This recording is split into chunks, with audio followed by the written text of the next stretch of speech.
안녕하세요. 저는 29기 공인노무사 이강희라고 합니다. 저는 오늘 노동경제학 30회 기출문제를 풀이를 하려고 하는데요.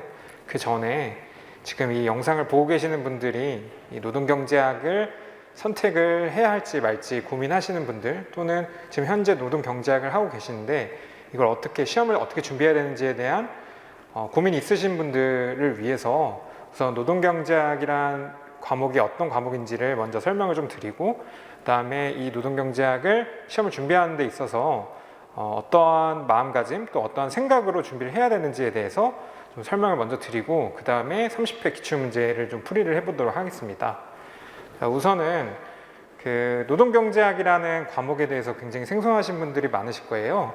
그런데 지금 공인노무사 시험을 준비하시면서 모든 수험생분들이 노동법은 선택을 하시죠. 그래서 노동법하고 한번 비교를 해서 간략히 한번 설명을 드려볼까 해요. 우선 일단은 노동법이라는 건 저희 이제 판례가 나오게 된, 또는 그런 문제점들이 가지고 있는 그런 실제 사건들이 있죠. 사실관계들이. 이런 사실관계들이 있고, 그것을 어떠한 법령, 근로기준법이나 노조법 등 이런 법령과 그다음 판례 등에 의해서 이 사건을 어떻게 결론 내릴 것이냐, 이거를 주로 배우시잖아요. 그래서 실제로 학원이나 혼자 공부하실 때 이 법령 및 판례 등을 이제 암기를 하시면서 공부를 하시겠죠. 이러한 세 가지 구조로 답안지도 작성하셔야 되고 공부도 하시게 될 텐데요. 노동경제도 이것과 크게 다르지 않다라는 말씀을 먼저 드리고요. 그 이유는 일단은 노동경제에도 결국에는 사회 현상이 있어요. 그래서 사회 현상이 있는데, 이런 사회 현상을 우리가 한번 경제학적으로 분석해보자, 해석해보자 라고 하는 거거든요. 그래서 이런 사회 현상을 좀 간단하게 간소화시켜서 그런 것들을 이제 해석하기 위한 이제 모형 같은 걸 도입을 해요. 노동법으로 치면은 법령이나 판례 등과 같겠죠. 그래서 이 모형을 이제 그래프로 시각화하고, 그리고 이거를 사회 현상을 모형에 대입해서 이 현상에 대해서 경제학적으로 분석을 해보는 거죠. 그러한 의미에서 구조가 노동법의 구조와 노동경제의 구조가 유사하다, 굉장히 유사하고, 실제로 공부를 하실 때도 이 모형에 대해서만 암기를 하시고 실제 시험장에 가셔서도 문제에서 주어지는 그런 현상들, 그것들을 암기하신 모형으로 해석하시는 이 구조로 결국엔 하시게 될 거예요. 그래서 결국에는 노동법하고 노동경제학은 구조적으로 동일하기 때문에, 거의 유사하기 때문에 노동경제학에 대해서 큰 어려움을 느끼시지 않으셔도 된다라는 생각으로 먼저 간단하게 소개를 해드리고요. 그러면은 지금 노동경제학을 왜 선택을 해야 하는지, 거기에 대해서 제가 수학 분석을 이제 간략히 해봤습니다. 요거는 이제 인사하시면서 많이 공부하셨겠죠? 우선은 이제 강점과 약점은 노동경제학의 내부적인 강점과 약점이에요. 그래서 가장 많이 알고 계시는 게 노동경제학은 암기량이 적어요. 이건 사실이고요. 암기량이 적다라는 의미는 아까 말씀드린 모형들, 그런 거에 대한 암기량이 굉장히 적고요. 그리고 몇 가지 모형들, 그리고 몇 가지 원칙들만 암기를 하고 계시면 이제 노동경제학 전반에 걸친 부분이 다 응용해서 커버가 가능하거든요. 그래서 실제 암기량은 굉장히 적고요. 근데 이제 약점은 결국에는 이 경제학적 모델을 풀어내야 하는 데는 수식 계산과 그래프를 그려야 된다는 거예요. 계산 및 그래프, 이런 것들은 사실은 생소하죠. 노동법이나 인사는 언론이나 아니면 책이나 이런 데서 많이 접할 수 있는 거지만, 이런 부분들은 결국에는 공부를 배우지 않은 것들, 평소에 다루지 않은 것들을 이제 공부를 하셔야 되는 부분이에요. 그런데 이것도 충분히 극복이 가능합니다. 그 방법은 이제 반복적인 훈련을 통해서 가능하다는 거고요. 이런 것들은 결국에는 혼자 하셔도 좋지만 학원의 힘이나 아니면 스터디, 그리고 주변 사람들의 힘이 필요를 해요. 그래서 이런 부분들은 결국에는 훈련을 통해 극복이 가능하다라고 말씀드릴 수 있고요. 그 다음에 이제 외부적인 기회와 위기인데요. 일단은 기회는 시험의 난이도예요. 그리고 시험의 범위인데요. 뒤에서 제가 기출문제 범위에 대해서 좀 설명을 드릴 텐데, 그에 앞서 일단은 시험 난이도가 그렇게 어렵지 않아요. 실제로 시험을 보시고 난 분들 같은 경우에도 올해 시험은 상당히 쉬웠다라고 다들 말씀하시거든요.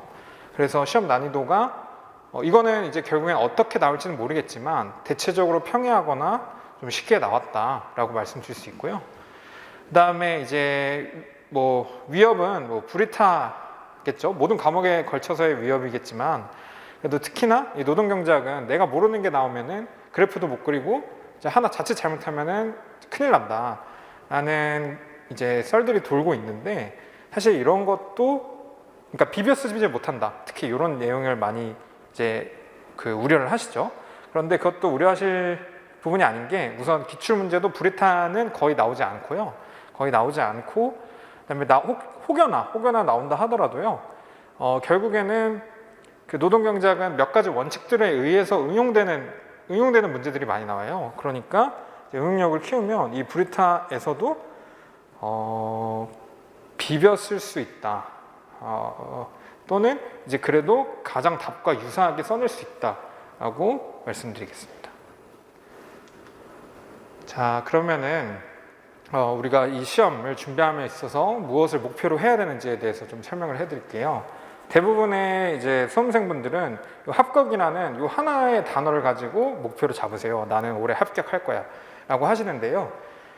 제 생각에는 이런 합격이라는 단어가 주는 무게감이 너무 커요. 되게 압박도 많이 받고요. 그리고 내가 불합격하면 어떻게 하지? 라고 생각하면서 이제 많이들 불안해 하신단 말이에요. 그렇게 되면 멘탈 관리도 안 되고 수험 기간을 끝까지 이어나갈 수가 없어요. 그래서 제 생각에는 이런 합격이라는 추상적인 목표를 갖기보다는 구체적으로 이러한 목표를 가지고 공부를 하셨으면 좋겠어요. 하나의 문장이죠. 하나의 문장인데요. 제가 이걸 맨 마지막에 뒀는데 일단 읽어보면, 시험장에서 모든 문제를 시간 내에 작성한다, 이런 내용인데요. 너무 간단하죠. 요거 하나하나를 좀 말씀드리자면, 모든 문제를 결국에는 해야 된다는 것은 이제 공부를 하실 때 빠짐없이 공부를 하시라는 말씀이죠. 나는 요거 좀 대충 아는 것 같아, 나는 요거 한번 봤어 라고 그렇게 넘어가는 게 아니라 시험 범위에 들어가는 모든 부분을 다 꼼꼼히 보셔야 된다, 이런 말씀이고요. 시간 내라는 말은 결국엔 시험장에서 주어진 시간 안에 답안지를 다 작성해야 되는 걸 목표로 해야 돼요. 그러려면은 평소에도 내가 이 문제가 나오면 어떻게 시간 관리를 할 거야, 또는 평소에 습관화처럼 시간 내에 답안지를 다 완결하려는 그런 습관을 갖고 생각하시고 공부를 하셔야 된다는 거고요. 그다음에 이제 작성한다라는 의미는 결국에는 정답을 넣는다라는 거거든요. 정답을 넣는다라는 것은 뭐 누구나 다 정답을 넣고 싶어 하죠. 그런 방법은 결국에는 내가 정확하게 알고 있는지, 그리고 기출문제나 내가 지금까지 봤던 문제들을 어설프게 아는 것이 아니라 정확하게 답을 알고 그 문제를 도출해낼 수 있는지에 대해서 끊임없이 의심하고 고민해야 된다, 이 말씀이고요. 그 다음에 이제 시험장에서라는 의미는 저는 가장 중요하다고 생각하는데요. 사실 시험장에 가면은 굉장히 긴장돼요. 막 손도 떨리고 뭐 이제 막 머리도 어지럽고 그렇단 말이에요. 그런데 그런 압박받는 상황에서 누가 저 위에 있는 세 가지를 하느냐의 싸움이거든요. 그러려면 시험장에서만큼은 기계가 되셔야 돼요. 그러니까 감정이 없는 기계가 되셔야 되는데요. 기계가 된다라는 의미는 이 문제에 대해서 나는 이와 유사한 문제를 굉장히 지금까지 많이 풀어봤고 반복해서 훈련했기 때문에 감정의 동요 없이, 또는 내가 정신이 좀 나가 있더라도 그 손으로는 다 쓸 수 있다라는 그런 기계가 되셔서 작성을 해야지 이제 좋은 점수라기보다는 합격 점수를 받으실 수 있다라는 생각이 듭니다. 물론 이제 생각을 전혀 하지 말라는 뜻은 아니지만 압박받는 상황 속에서도 충분히 이제 훈련되어 있어서 기계처럼 답안을 작성할 수 있는 멘탈을 가지셔라, 이런 말씀을 드리겠고요. 그러면은 결국에는 저러한 목표를 달성하기 위해서 어떻게 평소에 준비를 해야 되느냐에 대해서 좀 설명을 드릴게요. 요 내용들은 굉장히 많이 보셨겠죠? 그래서 다른 과목들 하시면서도요. 근데 결국에는 모든 과목을 관통하는 그런 방법은 크게 다르지 않은 것 같아요. 물론 사람들마다 공부 방법이 다르긴 하지만 그래서 저는 이 부분을 강조드리고 싶고요. 우선은 개념 이해예요. 개념의 이해라는 말은 이렇게 제가 말씀드릴 수 있는데요. 굉장히 사소한 것부터 이해를 해야 된다는 거거든요. 사소한 것부터라고 하면 뭐 예를 들어서 앞으로 배우시겠지만 이 그러니까 함수식이 왜 이렇게 되어 있는지, 왜 이런 형태, 곱하기가 되어 있는지, 더하기가 되어 있는지, 왜 곱하기면 곱하기인지, 더하기인지. 그리고 등식이라는 의미는 왼쪽에 있는 것과 이것이 같다라는 의미인데 왜 이것과 이것이 같다라는 의미를 갖는지, 또는 이 평면은 무엇을 의미하고 있는지 등같이 이건 굉장히 사소하고 무의식의 영역에 있는 것들이거든요. 그런데 이런 것들조차도 의식의 영역으로 꺼내셔서 사소한 것부터 개념을 이해하시면 이게 굉장히 탄탄한 기반이 돼서 응용력을 지속적으로 발휘하고 암기량도 상당히 줄이실 수 있어요. 그래서 이런 부분, 사소한 것까지 모두 다 이해하려는 그런 태도로 임하셔야 된다라는 거고요. 그 다음에는 이제 개념 지도예요. 결국엔 시험에서는 뭐가 나올지 몰라요. 뭐가 나올지 모르기 때문에 내가 알고 있는 머릿속에 있는 것들을 끄집어내야 되는 거거든요. 그러려면은 머릿속에 매핑이 되어 있어야 돼요. 그래서 항상 이해하신 개념들을 머릿속에 개념 지도로 만드는 건데요. 카테고리화 하는 거예요. 카테고리화. 그래서 이 개념은 무엇의 아래에 있는지, 또는 이 개념은 무엇의 위에 있는지 이런 상하위 카테고리 등을 만드시는 거고, 그 다음에 이제 기출문제에 익숙해지는 방법으로 지도를 만드실 수도 있어요. 그러니까 이제 이것도 훈련의 한 그 부분에 속하는데요. 기출문제들이 몇 년도 몇 번 문제, 몇 번의 몇 번 문제는 이 부분에 있었던 내용이야 라는 것을 계속적으로 트레이닝을 하면서 지도화를 시키는 거예요. 그런 것들이 평소에 이제 되면은 실제 기출문제도 실제 시험장에서 나온 문제잖아요. 그러니까 실제 시험장에서도 새로운 문제가 나오더라도 평소에 기출문제를 가지고 매핑화 했던 것들이 똑같이 발휘될 수 있다라고 생각을 합니다. 자, 그러면 지도를 만드셨다면 이 백지 복습을 이제 하는 거예요. 머릿속에 있는 지도로 이용해서 백지 복습을 하시는 건데요. 그 백지 복습은 따로 시간 낼 필요 없다라고 저는 생각해요. 특히나 노동경제학은요. 이 짜투리 시간을 활용하시는 건데요. 짜투리 시간이라면 뭐 아침에 일어나서 씻을 때 또는 이동하실 때 이제 하시면 되는데, 노동경제학의 강점은 그래프라는 거거든요. 그림이라는 거예요. 그래서 그림은 일반 글보다는 머릿속에 떠올리기가 되게 쉬워요. 예를 들어서 오늘 내가 아침에 읽은 글과 그리고 오늘 아침에 바라봤던 꽃, 뭐 이거 두 개를 비교해 보면 그 글을 한 단어 한 문장을 다 떠올리는 것보다 그 꽃이 어떻게 생겼는지를 떠올리시는 게 더 더 쉬우시단 말이에요. 그런 것들 경험을 해보셨을 거예요. 그런 것처럼 그래프라는 그림으로 되어 있기 때문에 이런 것들을 머릿속으로 이제 떠올리시고, 내가 오늘 배운 그래프 또는 내가 어제 배운 그래프는 어떻게 그려졌지? 그것을 머릿속으로 그려보시고 그 그래프가 왜 가로축과 세로축은 왜 이러한 변수를 가지고 있었는지 또는 이런 형태를 가지고 있었는지를 지속적으로 머릿속으로 그리시면서 백지 복습을 하시면 될 것 같아요. 그러시면서 개념 지도도 함께 만드시면 되겠고요. 그런데 이런 것들은 짜투리 시간에도 충분히 활용이 가능하시다라는 생각이 들고요. 그 다음에 두 번째로는 이제 응용인데, 응용은 이제 글과 수식, 그래프를 이제 계속 스위칭 이렇게 하실 수 있는 연습, 이런 연습이 필요하다는 거예요. 그래서 결국에는 저희의 목적은 시험장에서 문제를 풀어내는 건데, 시험장에는 모두 다 거의 대부분 다 글로 되어 있단 말이에요. 그래서 이 글을 보고 글이 가지고 있는 수학적 의미, 글이 가지고 있는 수식적 의미를 파악하고 그래프를 그려내야 하는 그런 연습을 이제 계속적으로 하시는 거죠. 이런 것들은 혼자 하셔도 이렇게 해야겠다라고 혼자 하셔도 좋겠지만, 뭐 주변 사람들이나 혼의 힘을 빌려서 같이 이제 훈련하시면서 충분히 훈련하시면서 충분히 이제 익숙해지실 수 있다라고 생각이 들고요. 그다음에 네 번째는 가장 중요해요. 그냥 결국에는 반복하는 방법밖에 없어요. 특히나 노동경제학은 더욱 그렇고요. 반복풀이를 할 때는 몇 가지 뭐 원칙들을 가지고 계셔야 되는 거예요. 그래서 답안지를 모듈로 하는 거죠. 그래서 내가 실제 시험장에 가면은 어떠한 그 논리 구조로 할 것인지를 정해 놓으시고 이 답안 구조에 맞게 계속적으로 문제들을 풀어내시는 거예요. 어떠한 문제, 어떠한 주제든 간에 나는 이렇게 그 모듈화된 답안지로 작성하겠다. 굉장히 이제 대표적인 그냥 모듈하는 서론, 본론, 결론이죠. 서론, 본론, 결론인데 그것보다 좀 더 구체적으로 특히 본론이 가장 중요한데 뭐 본론은 내가 모형에 대한 가정을 넣고 그 다음에 모형에 대한 그래프를 그리고 그 그래프를 분석하고 뭐 이런 식으로 나는 하겠다 라든지 그 개인만의 그런 모듈화가 필요한데요. 또는 뭐 제가 나중에 이제 모듈화 하는 어떠한 저는 이런 방법으로 모듈화를 했습니다 라고 하면은 그 부분에 맞춰서 하시는 방법도 있겠고요. 그 다음에 이제 스터디를 하시는 방법이 있어요. 저는 노동경제학에 있어서의 스터디는 좀 추천을 드려요.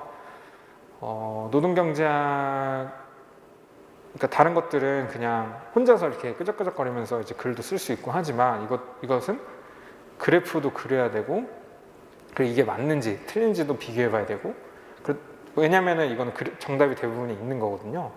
그래서 계속적으로 이제 확인을 해봐야 되는 확인하는 과정들이 필요한데요. 그 과정에서 이제 시간을 내고 같이 문제를 풀고 정답을 서로 공유해서 이 정답이 맞는지를 확인할 수 있는 가장 좋은 방법은 스터디라고 생각하거든요. 그런데 그렇다고 그렇게 많이 하시는 게 아니라 일주일에 한 번 정도만 한 1시간 내지 2시간 정도 잡으셔서요. 같이 모여서 문제 풀고 그리고 답 맞는지 공유해보고 답 맞으면 또는 내가 답이 틀렸으면 왜 틀렸는지에 대해서 피드백을 아주 짧게 하시고 바로 이제 헤어지시는 방법으로 그런 방법으로 스터디를 하시면요. 저는 상당히 저도 되게 스터디를 하면서 좋은 결과를 얻었고요. 노동경제학에 있어서 스터디는 굉장히 추천드린다라고 말씀드리겠습니다. 자, 그러면은 뭐 많이들 궁금해하세요. 이거 GS1기엔 어떻게 되냐, 2기엔 어떻게 되냐, 뭐 이런 것들 궁금해하시는데요. 이거는 사실은 개인마다 다 다르고 그래서 어떻다라고 말씀드리긴 어렵지만 이 앞서 말씀드린 이 네 가지들은 어느 때에 집중해서 해야 될 것들이 아니라고 생각을 해요. 그래서 지금 만약에 이 영상을 보고 계신다면 지금부터라도 요 네 가지를 한 번에 하는 거죠. 한 번에 그 개념 이해는 당연히 공부를 하면서 계속적으로 이해하셔야 되는 거고요. 그 다음에 이것을 하면서 스스로 지도화랑 백지 복습을 틈날 때마다 그 카테고리화 시키는 걸 하시고요. 반복풀이는 매주 한 번씩 그 GS 1기, 2기, 3기 이런 거와 무관하게 매주 하시되 대신 그 양은 좀 다르겠죠. 처음에 좀 시간이 많이 남았을 때는 기초적인 문제로 하시다가 점점 내가 풀 문제가 없다. 학원에서 주는 문제를 다 풀었다. 라고 한다면 이제 좀 더 심화돼서 뭐 작년 모의고사나 아니면 실제 작년 모의고사들이죠. 아니면 이제 여러 강사님들의 그런 문제를 풀어보는 방법으로 점차 난이도를 올리는 방법으로 하셔야지 나중에 가서 하시면 안 돼요. 그래서 지금부터 저 네 가지를 다 하셨으면 하는 바람입니다. 자, 일단 여기까지는 그 노동경제학이란 과목에 대해서 간단한 소개와 그 다음에 이제 그 공부 시험 전략에 대해서 좀 간략히 설명을 드렸고요. 지금부터는 이제 그 공인노무사 2차 30회 노동경제학 시험에 대한 그 기출문제 풀이를 좀 해보도록 하겠습니다. 우선 기출문제 풀이를 하기에 앞서서 기출문제 범위에 대해서 좀 간략히 설명을 드릴게요. 그러니까 브리타는 정말로 존재하는가에 대해서인데요. 이게 지금 30회 그 1번 문제예요. 50점짜리 문제인데요. 노동 공급과 관련된 문제고 비근로소득에 대한 문제가 나왔어요. 근데 이런 문제는 지금 2009년, 14년, 16년, 18년, 19년 굉장히 많이 나왔죠. 지속적으로 나오고 있거든요. 뭐 이제 2009년에도 비근로소득에 대한 문의가 나왔고 그 다음에 14년에도 비근로소득, 그다음에 소득여가 선택 모형에서의 이제 휴업급여인데요. 이것도 결국에는 근로시간과 무관하게 지급되는 급여이기 때문에 비근로소득의 카테고리에 들어간다라고 말씀드릴 수 있겠고요. 그 다음 또 비근로소득, 그 다음에 노동시간과 이제 근로시간과 상관없이 일정 금액의 육아보조금 이런 것도 결국에는 그 비근로소득으로의 같은 카테고리라고 보실 수 있는 부분들이 지속적으로 나왔죠. 그러니까 결국에는 기출문제를 충실히 했다면 이 50점짜리 문제 어렵지 않게 이제 푸실 수 있으셨겠죠.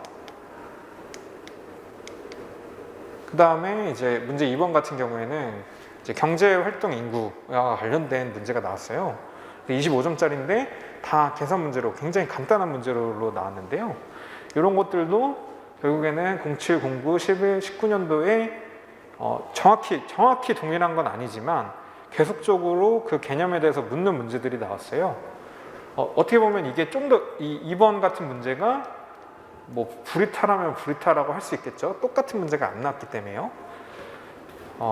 그래서 뭐 경제활동 참가율에 대한 내용, 그 다음에 경제활동 참가율, 그리고 실망 노동자 효과, 경제활동 참가율, 이런 개념어들이 지속적으로 나오고 있었거든요. 그러면 기출문제를 공부를 하셨고 저런 개념어에 대해서 한 번이라도 공부를 했고 그 개념어의 주변에 있는 내용들을 충분히 파악을 해두셨다면 와, 이 문제 진짜 쉬웠다 라고 생각을 하시면서 문제를 푸셨을 거예요.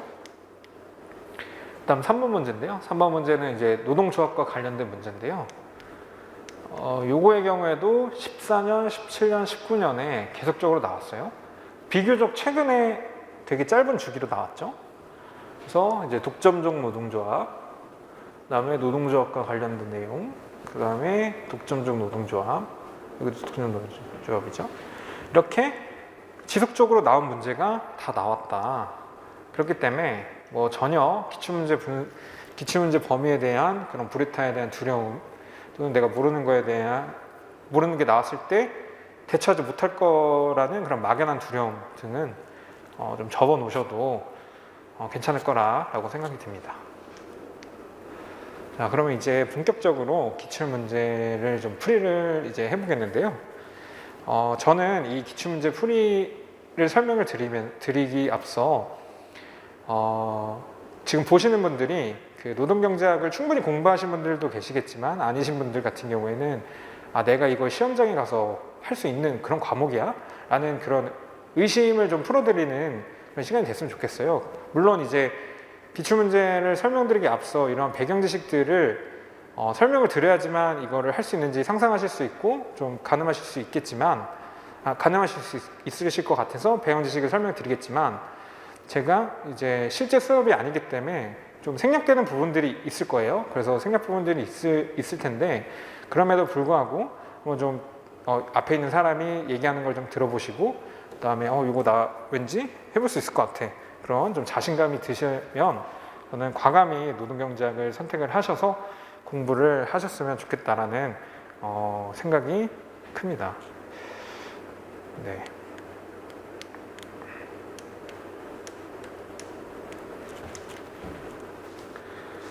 네. 자, 그러면은 문제 1번부터 하겠는데요. 문제 1번부터 좀 문제를 좀 읽어볼게요. 문제 1번은 소득력과 선택 모형을 이용하여 개별 근로자의 노동 공급 결정에 관한 다음 물음에 답하래요. 그러니까 여기서 봐야 될 거는 얘는 소득력과 선택 모형과 관련된 그리고 노동 공급과 관련된 문제구나 라는 거죠. 그래서 물음 1번 같은 경우에는 비근로소득이 증가할 경우 근로시간에 어떤 영향을 미칠 수 있는지 그래프를 그리고 설명하시오. 30점으로 나왔죠. 그러니까 굉장히 일반적인 내용, 너가 이런 큰 내용에 대해서 충분히 그래프와 분석을 할 수 있는지를 자세히 좀 적어봐라. 그런 내용이고요. 다음 물음 2번은 좀 길죠. 좀 긴데 결국에는 효용함수, 구체적인 함수 값을 주고 대체율, 그 다음에 각각의 그런 상수값을 이제 이렇게 줘가지고 근로시간을 계산하고 그래프를 그리시오. 그리고 10점을 줬죠. 이런 내용은 결국에는 위에 있는 일반적인 내용에 대해서 너가 실제 값을 주어졌을 때 풀어낼 수 있느냐를 물어보는 문제이고요. 그 다음 물음 2는 상황에서 비근로소득이 14만 원으로 증가할 경우 근로시간의 변화를 계산하여 설명하고 그래프를 그리고 나타내래요. 그러니까 위에 있는 물음 2번이 물음 3번과 이어지는 문제인데 결국엔 얘도 실제적인 값을 주고 계산하고 그래프를 그리라는 문제예요. 근데 다른 점은 문제 2번에서 문제 3번으로 뭔가 변화하는 게 있는 거죠. 증가하는 그런 변화하는 게 있는데 그거에 대해서 설명도 함께 하라는 의미죠. 그래서 이 문제 구조를 보면은 결국에는 비근로소득의 증가라는 하나의 카테고리 안에서 얘는 일반적인 내용을 설명하라. 얘네들은 실제 우리가 값을 알았을 때 어떻게 풀어내느냐. 당신 하실 수 있습니까? 라고 묻는 문제가 되겠습니다. 자, 우선은 1번 문제를 풀기 앞서 몇 가지 배경 지식을 좀 설명해 드릴 건데요. 우선 이 문제 1번을 관통하고 있는 내용은 소득 여가 선택 모형이에요. 그래서 소득 여가 선택 모형은 간략히 말씀드리자면 개별 근로자가 나는 선택할 수 있는 게 소득 또는 소득과 그다음에 여가 이 두 가지가 있는데 이 두 가지 중에 나는 어떤 선택을 해야 하는가를 굉장히 많은 변수들이 있지만 그 변수들 중에서 딱 소득과 여가만 가지고 한번 판단을 해보자. 그런 내용에 해당합니다. 그래서 이것을 알기 위해서는 먼저 개별 근로자의 효용과 그다음에 무차별 곡선, 그다음 한계 대치율을 먼저 아셔야 돼요. 우선 효용이라는 건요, 소비와 여가의 조합. 여기는 어디까지나 이 소득 여가 선택 모형을 이제 전제로 말씀드리는 거예요. 소비와 여가의 조합에 따라 느끼는 개별 근로자의 주관적 만족이라는 거예요. 그러니까 주관적인 만족이라는 것은 사람마다 다 다르겠죠. 사람마다 다 다른데 결국에는 내가 소비를 선택하고 여가를 이 정도 선택하는 데 있어서 내가 느끼는 만족이 얼마가 되는지에 대해서 한번 수학적으로 또는 수치적으로 한번 표현을 해보자 라는 건데, 그것을 이제 효용이라고 하고요. 근데 이제 이 효용이라는 건 결국에는 이런 전제 안에 있어요. 그러니까 닫아 있어. 제가 만약에 소비도 늘고 여가도 많이 누릴 수 있으면 그러면 그럴수록 더 효용이 늘어나겠죠. 그렇다라는 전제 안에 있다라는 거 좀 먼저 말씀드리고요. 그런데 이런 효용은 사람마다 어떠한 규칙을 따를 거란 말이에요. 그런 규칙을 수식으로, 함수로 표현한 것을 효용함수라고 말을 해요. 그래서 개별 근로자의 주관적 만족을 결정하는 소비와 여가의 조합을 함수식으로 표현한 거예요. 함수식으로 표현. 즉 어떠한 규칙을 나타내는 식을 표현한 거죠. 그래서 예를 들어서 어떤 사람의 효용, 유틸리티라고 하는데요. 효용은 2 곱하기, 이건 소비예요. 소비 곱하기 여가와 같다라고 하자. 이건 거죠. 그래서 예를 들면 어떤 사람이 소비라는 것을 한 20을 했어요. 20. 그러면서도 동시에 여가를 20 정도. 20. 이거는 10,000원이겠죠. 여가는 시간이 되겠죠. 예를 들어서 그냥 간단히 말씀드린 거예요. 그러면은 봤더니 얘가 소비를 20, 그다음에 여가를 20 누리고 있는데 이 사람의 효용을 수치화시켰더니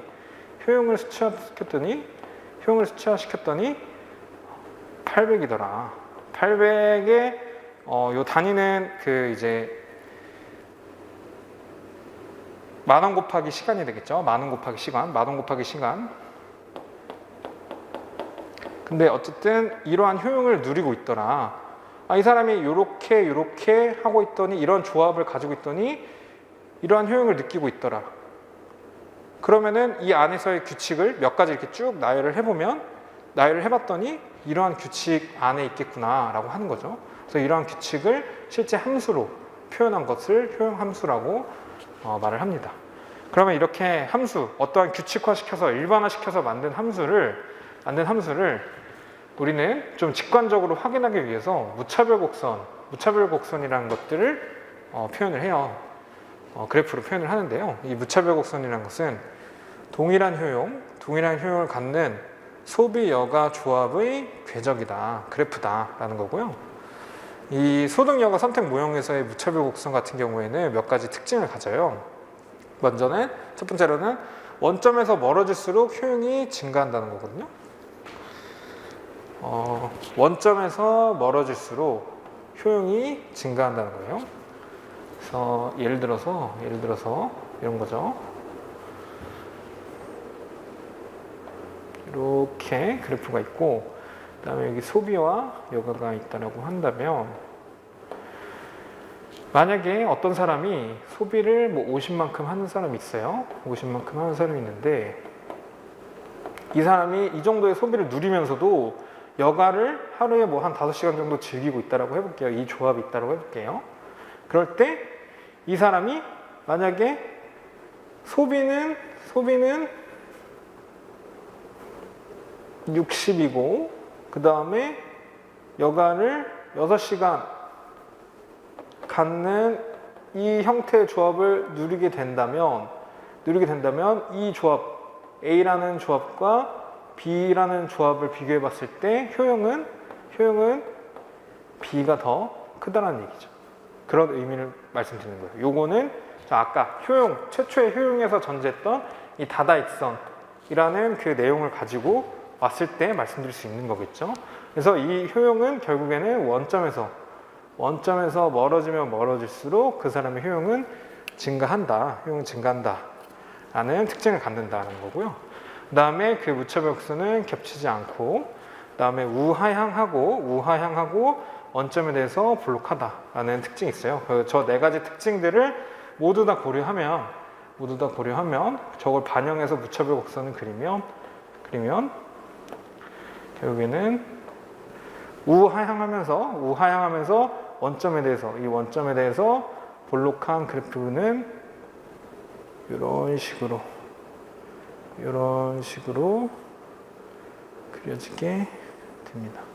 그래서 원점에 대해서 또 멀어질수록 효용이 증가된다라고 말하고 있기 때문에 요거를 U1, U2, U3이라 봤을 때 항상 효용은 U1보다는 U2가 크고요. U2보다는 U3이 크다라고 말씀드릴 수 있겠죠. 좀 더 구체적으로 말씀드리면 얘는 지금 변수가 3개인 함수잖아요. 근데 우리는 평면 위에 변수를 2개밖에 표현하지 못했기 때문에 3차원 그래프가 그려져야 되는데 그것을 이제 2차원적으로 표현하기 위해서 이렇게 생기게 됐다라는 정도로만 알아두시고요. 좀 더 구체적인 내용은 이제 실제로 이제 강의를 들으시면서 좀 확인을 해보시면 좋을 것 같아요. 자, 그러면은 이제 그 다음에는 이제 한계 효용이에요. 저희가 효용과 무차별 곡선까지 했어요. 이걸 그래프로 그리는 것까지. 그 다음에 한계 효용이라는 건데요. 한계 효용은 재화 한 단위의 변화로 표현한 효용 변화 비율이에요. 그러니까 예를 들어서 여가 한 단위 변화로 표현한 효용의 변화 비율을 말씀드리자면 제가 만약에 여가를 1시간 딱 그 순간 한 단위를 1시간으로 가정해 볼게요. 1시간 여가를 늘렸을 때 1시간 딱 늘렸을 때 그때 효용이 얼마나 변하는지를 나타내는 그런 비율이에요. 그래서 만약에 이 비율이 크다라고 한다면 나는 여가를 한 단위만 늘렸는데 내 효용이 급격하게 증가하게 되는 거겠죠. 근데 만약에 이게 작다라고 한다면 내가 여가를 한 단위 소비, 그러니까 여가를 한 단위 더 늘렸는데 내 효용은 요거밖에 오르지 않네 라는 것을 그 순간을 표현하는 그 내용을 이제 한계 효용이라고 합니다. 요거는 당연히 근로자별로 사람마다 다 다르겠죠. 그 여가에 대한 느끼는 게 다르기 때문에. 그 다음은 이제 한계 대체율이라는 건데요. 일단은 그 그래프적으로, 그러니까 기하학적으로 보시면 무차별 곡선의 접선의 기울기에 해당해요. 접선의 기울기. 그래서 아까 이 무차별 곡선을 제가 이런 식으로 그렸었죠. 이런 식으로 그렸었는데 만약에 난 요점에서의 그 한계 대체율을 알고 싶어라고 한다면 요점에서의 이 순간의 기울기 요거가 이제 한계 대체율이라고 의미하는 거고요. 그럼 요점에서 알고 싶어라고 한다면 이렇게 이 부분이 한계 대체율이 된다라고 말씀드릴 수 있는데요. 그 내용은 이 한계 대체율이 가지고 있는 의미는 동일한 효용을 유지하면서 동일한 효용, 그러니까 즉 하나의 무차별 곡선, 차별되지 않는 곡선, 그러니까 효용이 동일한 그런 선 위에 있는 것을 의미하는데 동일한 효용을 유지하면서 여가 한 단위를 위해 포기할 수 있는 소비의 비율이라는 의미예요. 그러니까 우리가 그 효용, 그러니까 하나의 동일한 효용을 느끼기 위해서는 반드시 여가를 늘리면 소비를 줄이거나 소비를 늘리면 여가를 줄여야 될 수밖에 없어요. 그런데 그 과정에서 과연 여가를 내가 하나를 내놓을 때 얼마의 소비를 내가 포기할 수 있느냐, 그것을, 그 비율을 의미하는 거거든요. 그래서 좀 더 설명을 드리자면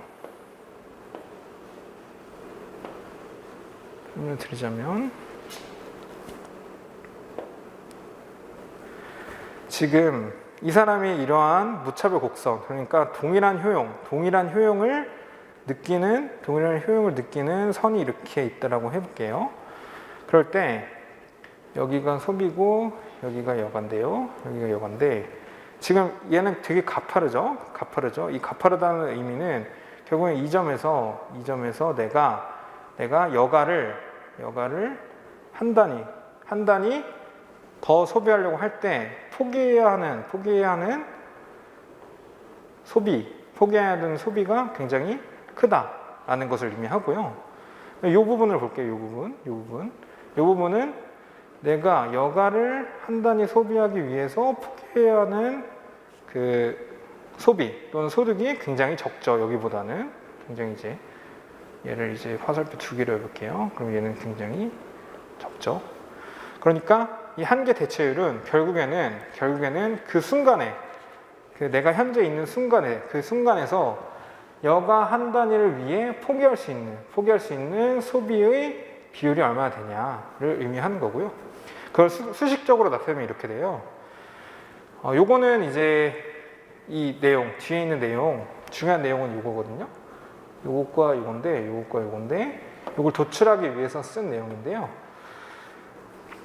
동일한 효용의 변화. 요거는 D라는 의미는, 이 D는 그 순간의 변화라는 의미인데, 그 순간의 효용의 변화가 없다면, 동일한 효용을 유지한다면, 한계 대체율, MRS라고 의미하는데요. 한계 대체율. 여가와 소비의 한계 대체율은 이렇게 나타낼 수 있고, 그 다음에 이렇게 나타낼 수 있다라고 하는 건데요. 이거를 좀 설명을.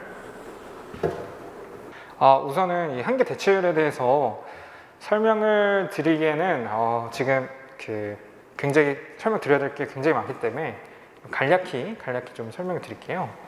이제 한계 대체율이라는 것은 이 글에서 보면 여가 한 단위를 위해 포기할 수 있는 소비의 비율이라고 했어요. 그러니까 내가 여가를 변화시킬 거야. 한 단위라는 게 굉장히 아주 적은 단위라고 아주 그 순간의 단위라고 생각하세요. 극소한 단위. 그 순간에 내가 여가를 얻기 위해서 그 순간의 소비를 나는 포기할 거야. 근데 이 부분은 포기한다라는 의미는 얘는 늘고 얘는 준다라는 의미잖아요. 근데 얘는 준다라는 의미인데 우리는 한계 대체율을 양수로 절대값으로 표현하고 싶단 말이에요. 그래서 얘는 주는 음의 값을 갖기 때문에 이 앞에다가 마이너스를 이렇게 붙여주는 거예요. 그러니까 이 한계 대체율은 내가 그 순간에 여가를 좀 더 한 단위 소비할 때 얼마만큼의 소비를 줄여야 되는지, 소비를 포기해야 되는지에 관한 그러한 비율이다라고 이해를 하시면 되고요. 얘가 지금 효용이 동일하다, 효용이 0이다 라는 이러한 전제를 통해서 도출해내면은 결국에는 이 값은 여가에 대한 한계 효용을 소비에 대한 한계 효용으로 나눈 값과 같다라는 결과가 나오게 됩니다. 그리고 요 위에 말씀드린 무엇이 효용에 대한 한계는 이 효용이라는 함수를 그 여가 또는 소비에 대한 그 변수로 편미분한 내용인데요. 즉 효용이라는 건 굉장히 변수가 많은데 여가, 소비뿐만 아니라 굉장히 많은데 그런 모든 변수들 중에서 나는 여가의 관점에서만 보고 미분을 하겠다라는 의미인데요. 그런 의미로서 결국에는 이 위에 이 분자는 효용을 여가의 관점으로만 미분한 값을 넣겠다라는 의미가 되고요. 요것은 효용이라는 것을 소비에 대한 관점으로만 편미분한 그 내용을 그 값을 넣겠다라는 것으로 표현할 수 있게 있습니다.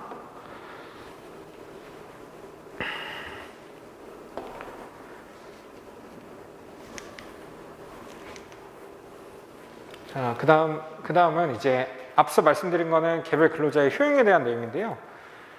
개별 근로자가 그런 효용을 만족을 늘리기 위해서 하겠죠. 그렇지만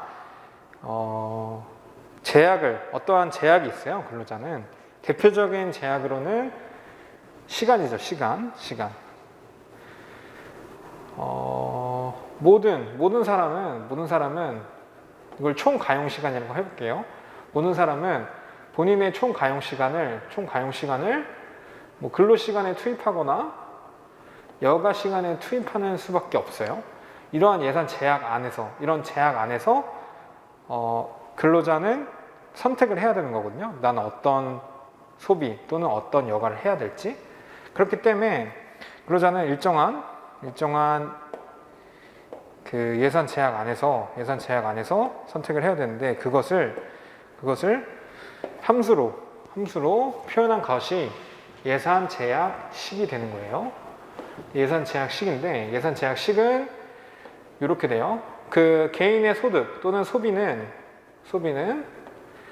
한 시간당 일하면서 받을 수 있는 시급, 임금률이라고 말하는데요. 시급 곱하기 그 시급에 따른 근로 시간에 그리고 내가 근로를 제공함과 무관하게 받는 그런 비근로 소득으로 이제 나타낼 수 있습니다. 이렇게 나타낼 수 있고요. 그러면 결국에는 이러한 예산 제약 안에서 근로자는 효용을 극대화하는 또는 만족을 최고로 만들려고 어떤 선택을 하겠죠. 그럼 앞서 말씀드린 효용과 예산 제약 하에서 그러면 그 근로자는 어떠한 선택을 하느냐? 그 효용을 극대화하는 조건에 따른 선택을 하게 됩니다. 이런 효용을 극대화하는 조건은 아까 말씀드린 한계 대체율과 임금률, 근로자의 임금률이 같아지는 이 지점에서 효용 극대화를 하게 되겠습니다. 자, 이걸 말씀드리면요, 식적으로 표현을 드리면 여가에 대한 한계 효용을 소비에 대한 한계 효용으로 나눈 것이 근로자의 임금률과 같아지는 지점에서 효용을 극대화한다. 또는 이렇게도 나타낼 수 있어요. 이렇게 나타낼 수 있는데 이 의미는 한 단위 여가의 기회비용으로 표현한 여가의 한계 효용 비율과 즉 얘는 여가에 대한 한계 효용이잖아요. 한계 효용인데 그거를 임금으로 나눈 거예요. 임금으로 나눴다는 것은 임금 1원당 내가 여가를 선택하면서 느낄 수 있는 효용의 변화를 의미하거든요. 그것과 한 단위 소비 가격으로 표현한 소비의 한계 효용 비율이 동일할 때, 즉 이것은 내가 소비를 함으로써 그 순간 느끼는 효용의 변화란 말이에요. 그것을 소비 가격 1원, 이거는 시장 가격 1원이라고 할게요. 화폐 가격. 이 1원으로 나눈 것이 동일해지는 지점에서 그럴 때 효용은 극대화된다라고 말하는데요. 간단히 간략히 정리해서 말씀드리자면 결국에는 내가 그러니까 결국에는 여가라는 것은 내가 여가를 소비한다라는 것은 근로 시간을 포기하고 여가를 선택했다라는 거예요. 그러니까 결국에는 임금이라는 것은 그 자체가 가지고 있는 게 여가의 기회 비용이면서 여가의 가격이라고 말할 수 있는데요. 그러면 내가 여가를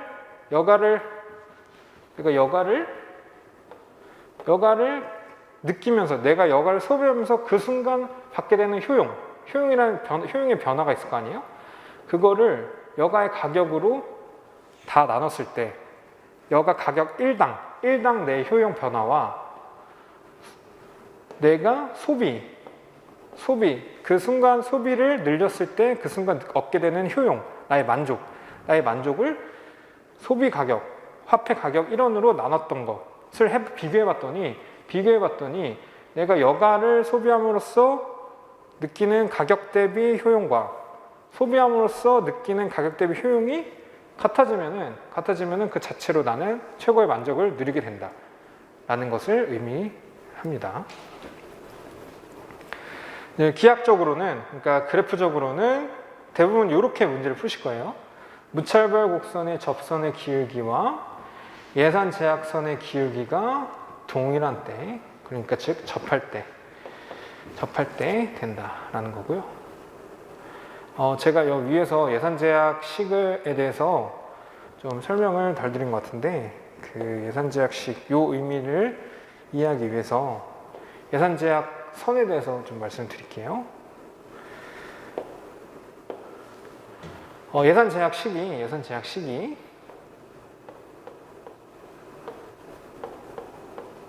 이렇게 된다고 했죠. 근데 모든 근로자의 모든 가용 시간은 여가 시간 더하기 근로 시간으로만 구분된다 이렇게 가정을 할게요. 그러면 얘는 이 사람의 근로 시간은 총 가용 시간 빼기 여가 시간이 되겠죠.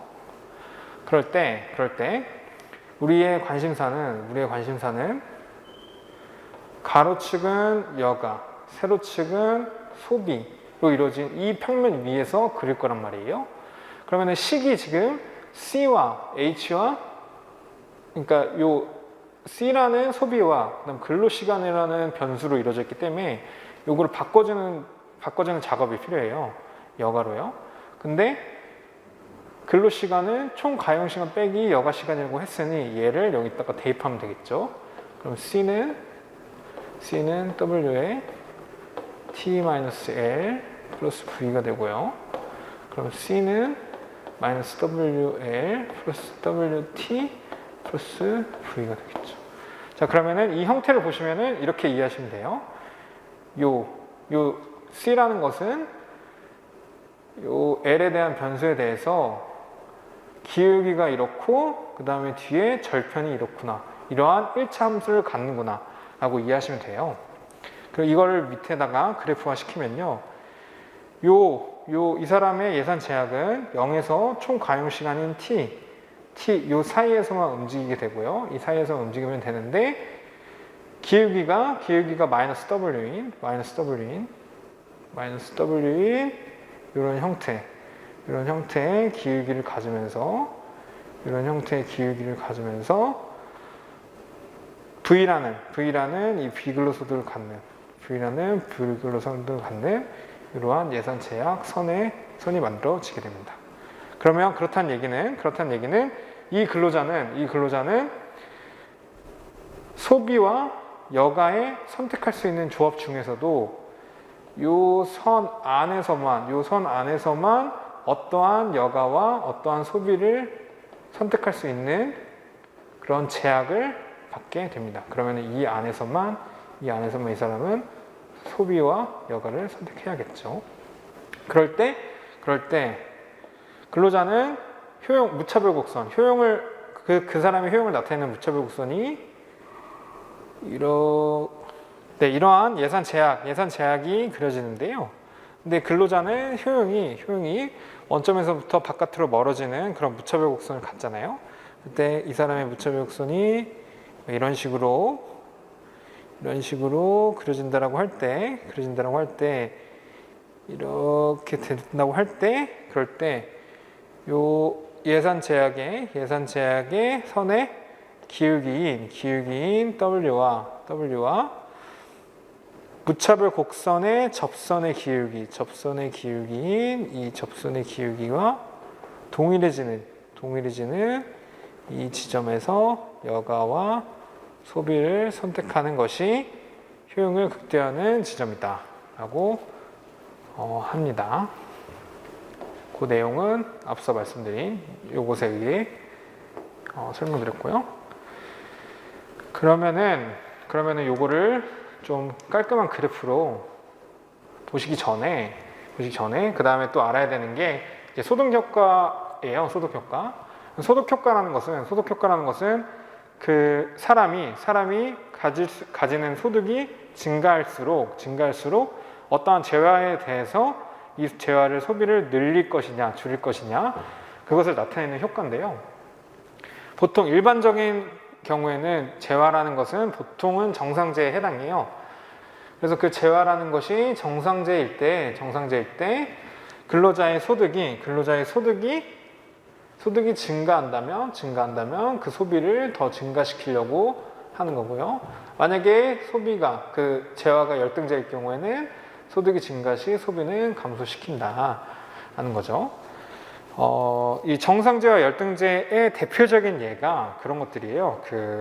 이제 정상제의 대표적인 예는 외제차, BMW, 벤츠 이렇게 말씀드릴 수 있는데요. 이거는 이제 교과서에 나온 내용인데, 예를 들어서 본인의 소득이 굉장히 늘었을 때는 그 차를 소비하려는 심리가 강하게 작용하겠죠. 그러니까 소득 증가 시 소비는 증가하게 되는 거고요. 그 다음에 반대로 이제 굉장히 그 작은 소형차, 물론 이건 사람마다 다르겠지만, 소형차 또는 이제 그 오래된 차를 예를 들었을 때, 제가 만약에 나의 소득이 늘어난다고 한다면 그 차를 소비하려고 하지 않고 오히려 반대로 그 좋은 차를 소비하려고 하겠죠. 그런 것처럼 그 소형차나 이제 굉장히 그런 차는 이제 열등제에 해당한다라고 이제 어떤 교과서에서 나온 내용이 있습니다. 그것들이 대표적인 예고요. 그래서 여가를 정상제 또는 열등제로 생각하는지는 이제 근로자별로 다를 수가 있습니다. 그래서 이 사람이 이 여가를 또는 이 재화를 정상제로 또는 열등제로 인식하는지에 따라서 그 소비 패턴이 달라지겠죠. 소득 효과에. 그래서 우선은 이 문제 1번, 물음 1번에 대해서 좀 설명을 드리면, 비근로소득이 증가할 경우 근로시간에 어떤 영향을 미치는지에 대한 내용이잖아요. 그래서 서론에는 이런 그 기초적인 내용, 비근로소득에 대한 내용과 그 다음에 이게 어떻게 결정될지에 대해서 쓰고, 본론 부분에서가 중요하죠. 이 분석을 실제로 하는 거에 있어서 첫 번째로 근로시간은 어떻게 결정되는지에 대해서 쓰는 거예요. 앞서 말씀드린 내용인데요. 근로자는 자신의 효용을 극대화하려고 해요. 극대화하려고 하는데 일정한 제약이 있어요. 근데 그 제약은 이러한 아까 설명드린 예산 제약식에 따른다. 그런데 그럼에도 이 두 개에 의해서라도 효용을 극대화할 수 있는데, 그 극대화하는 조건은 한계 대체율과 임금률이 같아지는 지점에서 이 사람은 효용을 극대화할 수 있다라는 거고요.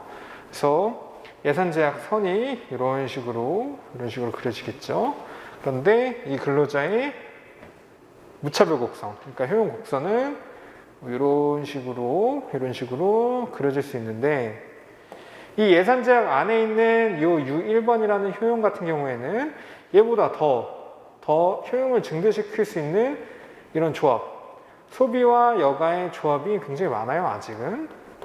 그리고 이 U3라는 것은 이 사람의 이런 노란 색깔 예산 제약선을 벗어났어요. 그래서 애초에 제약에서 벗어난 선택이기 때문에 이런 효용을 누릴 수가 없는 사람이에요. 그러니까 이 U2라는 요런 그 무차별 곡선, 즉 예산 제약 선의 기울기, 요 임금률, 요 W거든요. 여기 W, 요 임금률과 그다음에 여기에서의 그 한계 대체율이 동일해지는 지점 또는 접하는 지점에서 이 사람은 이러한 여가를 선택하게 되고 이러한 소비를 선택하게 된다. 그런데 이 사람이 여기가 원점인데요. 원점을 기준으로 이 정도의 여가를 선택했다라는 의미는 결국에는 여가에서부터 이 총 과용 시간의 사이의 이 길이는 당연히 근로 시간이 되겠죠. 한마디로 이 정도의 여가를 선택했다는 의미는 이 정도의 근로 시간을 선택했다라는 의미와 같다라고 이해하시면 되겠습니다.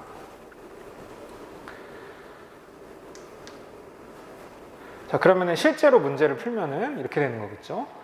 만약에 여가를 정상제로 인식하는 사람이에요. 여가를 정상제로 인식하는 사람이고, 그 사람은 효용을 극대화하려고 하고 이런 예산 제약이 있고, 그다음에 그런 효용을 극대화하기 위해서는 한계 대체율과 임금률과 같아지는 지점에서 여가를 선택하게 될 텐데, 그러면은 최초의 예산 제약 선이 이렇다라고 가정하고, 그리고 이 E1이라는 점에서 접하고 있기 때문에, 무차별 곡선과 접하고 있기 때문에 이러한 여가를 선택한다라고 할 때, 이 사람의 비근로소득, 그러니까 근로시간에 관계없이 비근로소득이 증가해서 이러한 새로운 예산 제약선을 긋게 된다면 이 사람은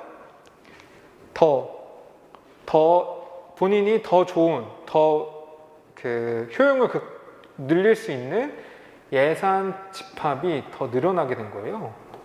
그러면은 이렇게 늘어났기 때문에 근로자는 원점에서 멀어지는 효용을 누리려고 했겠죠. 그 누리려고 하는 과정에서 새로운 접점을 만나게 됩니다. 이렇게 무차별 곡선과 예산 제약선의 새로운 접점을 만나게 되는 거겠죠.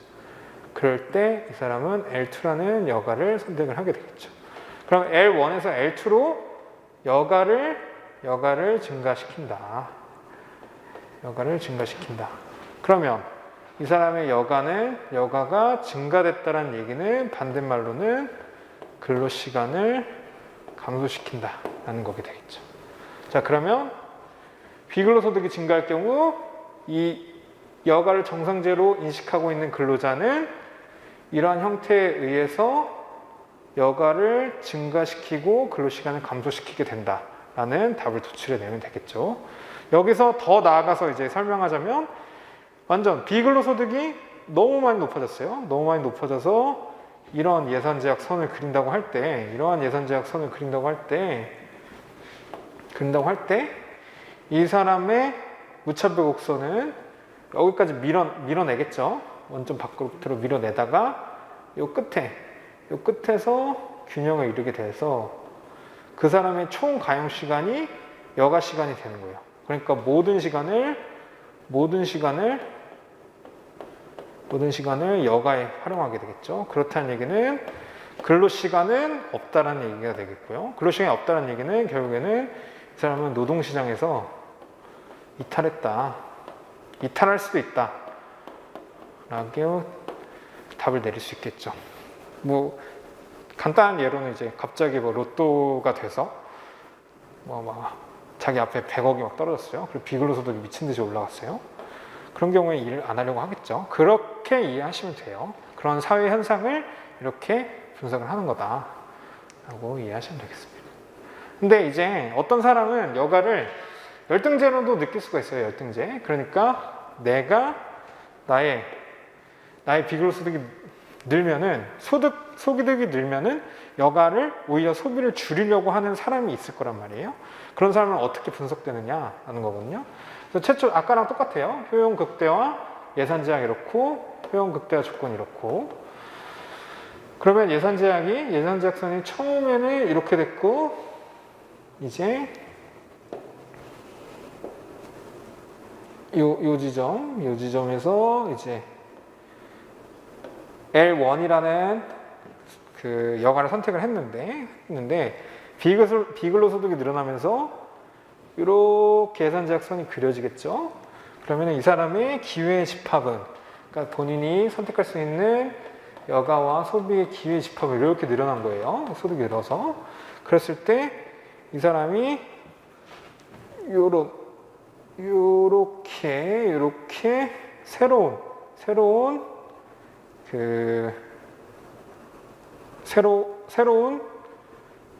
무차별 곡선에서 예산 제약선과 접하는 이 점에서의 여가를 선택하게 된다. 그럼 이 사람은 이 여가라는 것을 열등제로 인식하고 있기 때문에 여가를 더 줄이려는 방향으로 효용을 극대화하게 된다라는 거죠. 그러면은 여가가 줄었다. 여가가 L1에서 L2로 여가가 줄었다라는 의미는 반대로 이제 근로시간이 늘어났다라는 의미가 되겠죠. 그렇다면은 결국에는 이 사람은 비근로소득이 늘어나면 늘어날수록 이렇게 계속적으로 여가를 줄이고 근로시간을 늘리려는 그런 형태를 보인다라는 거죠. 이런 경우는 거의 못 봤죠. 거의 못 봐서 이제 에렌버그라는 저자 교수님의 책에서는 이 여가가 열등제인 거에 대해서는 다루지 않으세요. 다루지 않으시고 보리아스 교수님 저에서는 이 두 가지를 다루고 있기 때문에 이 문제에서 어떠한 여가가 열등제인지 정상제인지를 가정하고 있지 않기 때문에 두 가지를 다 다뤄주시는 것이 유리하다라는 말씀이고요. 자, 그리고 이제 물음 2로 넘어갈게요. 물음 2는 실제로 당신에게 값을 주어줬을 때 문제를 풀어낼 수 있느냐에 대한 문제인데요. 이것을 풀 때는 일단은 정리를 해야 돼요. 무슨 값이 어떻고 이런 내용을요. 문제를 쭉 한번 읽어보셨으니까요. 위에 있는 내용을 정리하자면 효용함수는 이렇고, 그 다음에 한계 대체율. 원래 한계 대체율은 편미분을 통해서 구해야 되는 건데 다 줬죠. 한계 대체율은 이렇고, 그 다음에 임금률은 시간당 1만 원이고, 총 가용 시간은 20시간인데 근데 이제 총 가용 시간은 여가로 소비되거나 근로 시간으로만 소비된다. 그리고 비근로 소득은 10만 원이다.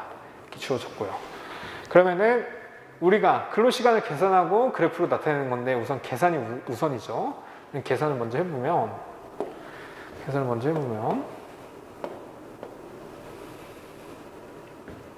우선 첫 번째로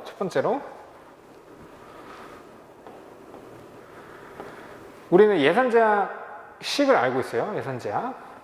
좀 아까 정리한 거를 그냥 쓸게요. 정리한 건 C는 마이너스 WL 플러스 WT 플러스 V와 같은 예산제약식이 있는 거죠.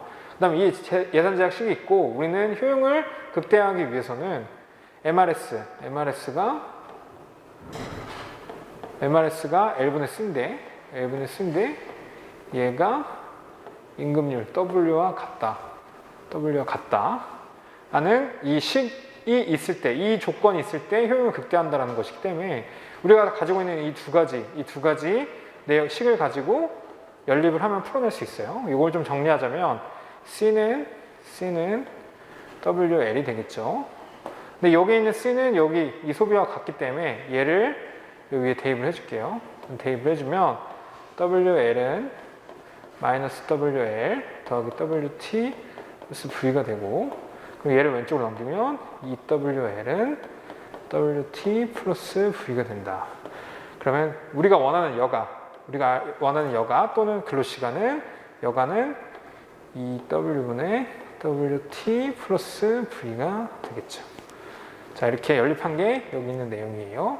그러면 이제 우리는 단순히 식 두 개를 연립한 것 뿐이에요. 연립했는데 그 값에 대한 내용은 다 주어졌죠. 임금, 총 가용시간, 비근로소득 다 주어졌기 때문에 대입을 하면 임금 1시간당 10,000원이었죠. 총 가용시간 20시간, 비근로소득 10이었죠. 그리고 2 곱하기 임금률 1만 원이었잖아요. 그럼 얘는 정리하자면 2분의 30이죠. 그러면 여가 시간은 15시간이 된다. 그러면 총 가용시간은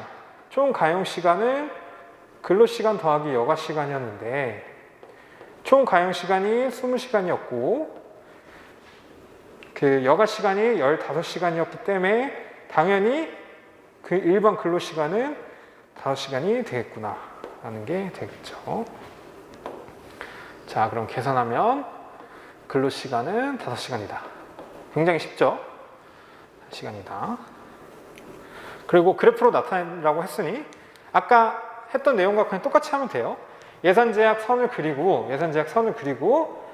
효용을 극대화하는 지점, 그러니까 그 무차별 곡선과 예산제약 선이 접하는 이 지점에서 여가를 선택하게 되고요.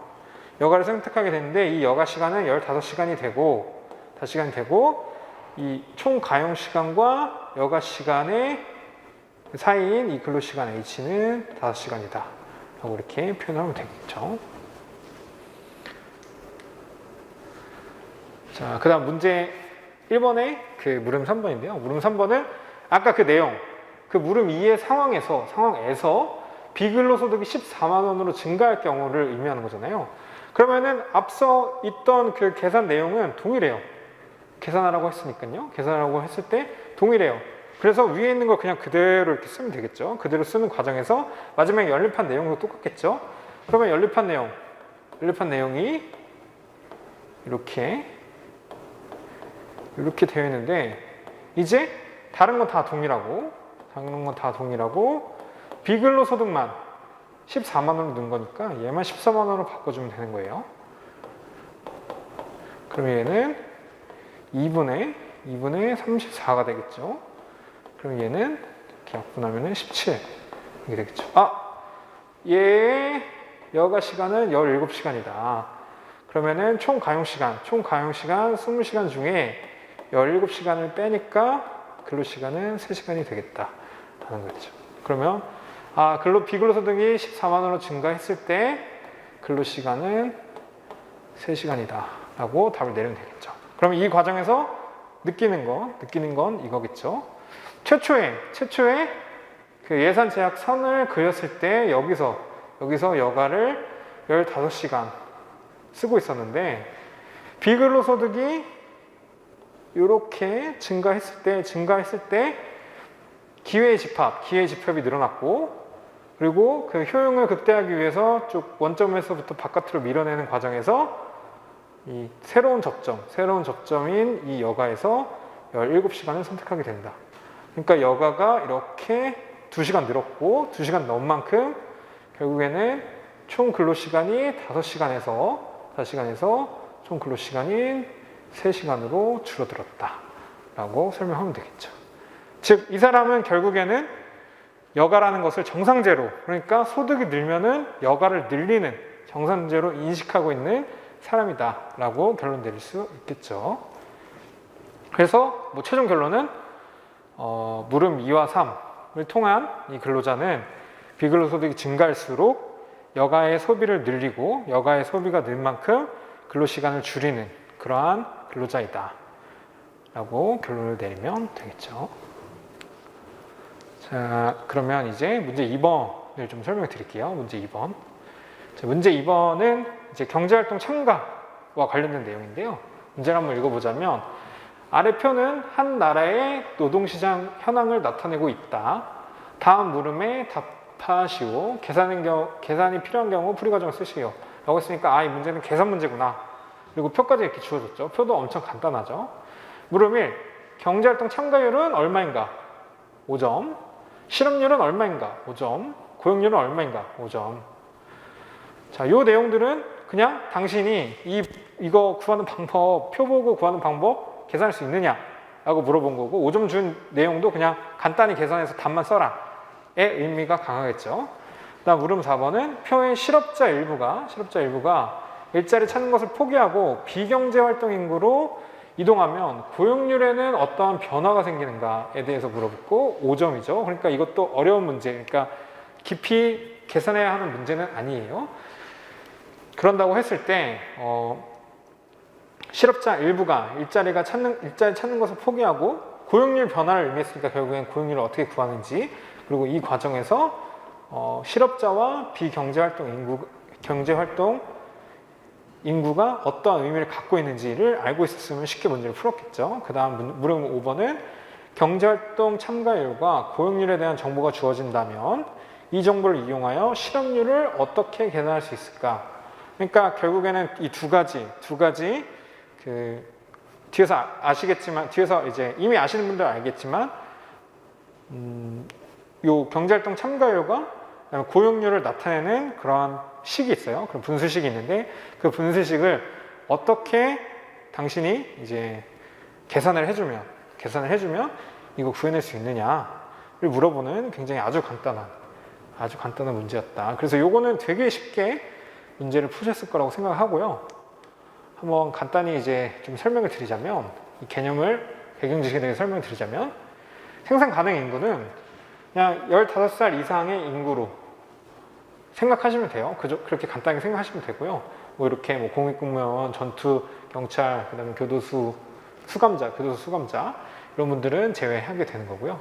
생산 가능 인구는 비경제 활동 인구와 경제 활동 인구를 더한 값에 해당합니다. 비경제 활동 인구는 만 15세 이상 인구 중에서, 그러니까 생산 가능 인구 중에서예요. 그 중에서 이제 취업도 실업도 아닌 상태에 있는 사람을 말하는데요. 그래서 대표적으로 주부나 학생, 특히 구직 단념자 등에 해당하는데요. 구직 단념자 등을 떠올리시면 드는 생각이 구직 단념자는 실업자 아니야? 라고 생각하실 수 있잖아요. 맞아요. 이 구직 단념자라는 게 실업자가 아니에요. 실업자가 아니라서 통계에 있어서 이제 발생되는 실업과 고용률, 그러니까 그 실업자와 비경제 활동 인구 간에 발생되는 그런 미묘한 차이 때문에 그런 차이 때문에 이런 문제도 발생되는 거거든요. 물음 4번에. 그러니까 이 부분을 공부하셨으면은 이 부분 되게 이제 그 주의 깊게 공부를 하셨겠죠, 보셨겠죠. 그다음 경제활동 인구는 만 15세 이상 인구 중에서 취업자와 그 다음에 그냥 실업자를 더한 값 두 가지라고 생각하시면 되고요. 그렇다면 취업자는 누구냐? 이 1번, 2번, 3번으로 구분되어 있는데요. 저 세 개 중에 하나에만 해당해도 취업자라고 봐요. 그래서 이제 수입을 목적으로 1시간 이상 일했는지 또는 가구 단위에서 이제 가족 종사자인데 주당 18시간 이상 일한 자인지 또는 이제 직업이 있는 사람이에요. 직업이 있는 사람인데 뭐 여러 가지 사유들, 병이나 뭐 휴가, 뭐 노동쟁이 이런 걸로 인해서 휴직한 자 이런 세 가지 중에 하나만 해당하면 취업자로 보고요. 이제 실업자가 특이한 게 이게 and라고 제가 표현을 했잖아요. and. 근데 번호는 하나죠. 즉, 요 하나의 경우에만 실업자로 인정하겠다라는 건데 그 조건을 세 가지를 만족해야 된다 이거예요. 그래서 15세 이상 인구 중에서 조사 대상 기간에 수입이 있는 일을 하지 않은 건 뭐 당연한 거죠. 그 다음 지난 4주간 적극적으로 구직 활동을 하였으며 되게 애매하죠. 그러니까 구직 활동을 했는지 내가 일을 구하기 위해서 어떤 노력을 했는지 4주 동안. 그 다음에 조사 대상 기간에 일이 주어지면 즉시 취업이 가능한 사람. 그러니까 이 두 번째 조건 때문에 구직 단념자인지 아닌지를 구분하는 건데요. 이 부분은 이제 실제 그 실업급여 보셨던 분들은 아시겠지만 이제 그 실제로 자기가 취업을 위해서 노력하고 있는지를 계속적으로 보고를 해야 돼요. 그래야지만 실업급여나 이런 것들 실업자로 인정을 하거든요. 그렇기 때문에 이 세 가지 조건을 모두 만족해야 되지 실업자가 된다. 그럼 우리가 문제를 풀기 위해서 알아야 되는 건 무엇이냐라는 건데요. 일단은 실업률은 요 경제활동 참가율, LF를 경제활동 참가율이라고 하는데요. 이 중에서 실업자의 비율로 나타나는 것을 실업률이라고 하고요. 취업률은 경제활동 인구 중에서 취업한 자의 비율을 취업률이라고 하고요. 얘네 둘과의 관계는 결국엔 경제활동 참가율은 얘 아니면 얘예요. 그렇기 때문에 실업률은 1- 취업률이고 또 취업률은 1- 실업률이다 라는 내용을 잘 알고 계시면 되고요. 그 다음에 경제활동 참가율은 총 생산 가능 인구 중에서 경제활동에 참가한 사람이 몇 명이나 되냐의 비율로 이렇게 나타낼 수 있고요. 자, 고용률이라는 게 있는데 얘는 취업률하고 분모에서 차이가 나요. 취업률은 경제활동 인구 중에서 취업자고요. 고용률은 생산 가능 인구, 즉 비경제활동 인구까지 포함된 이 총 생산 인구 중에서 생산 가능 인구 중에서 취업한 자를 이제 비율로 나타내는 것을 고용률이라고 합니다. 그 다음 알아야 되는 배경 지식은 실망 노동자 효과예요. 실망 노동자 효과는 일자리를 찾는 것이 매우 어렵기 때문에 상당수의 해고된 근로자, 그러니까 실업자들을 의미하는 건데요. 이 사람들이 일자리 탐색 활동을 단념했대요. 그리고 노동시장을 이탈하여 더 이상 실업자로 간주되지 않는 그런 현상을 실망 노동자 효과라고 합니다. 그래서 예를 들어서 취업 준비를 저도 좀 취업 준비를 많이 해봤는데요. 취업 준비를 하다가 나는 대기업 아니면 못 가겠는데, 또 아니면 나 월급 이 정도 아니면 못 가겠는데 라고 막 준비를 하다가 이제 이게 안 되는 거예요. 이게 안 되니까 그냥 접어야겠다. 이제 좀 쉬어야겠다. 난 한 1년만 좀 멘탈이 나갔으니까 좀 쉬어야 돼.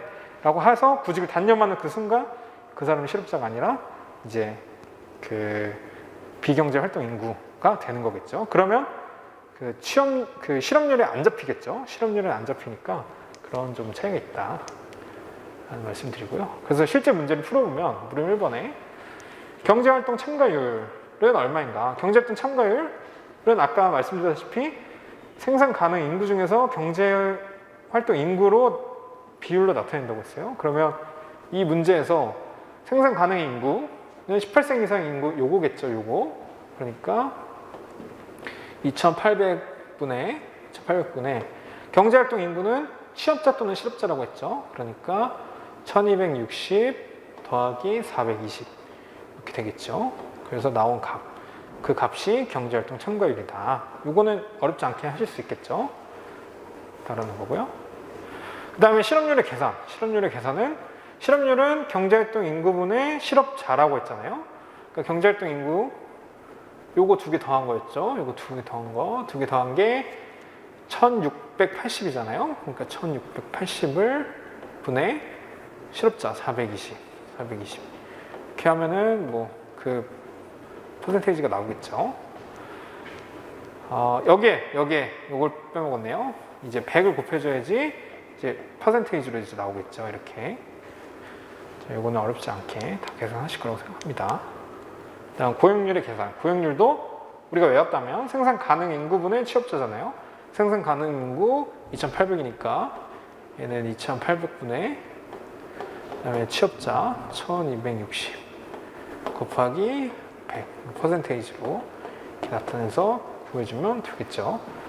너무 쉽죠? 5점 그냥 이제 너무 그냥 줬죠.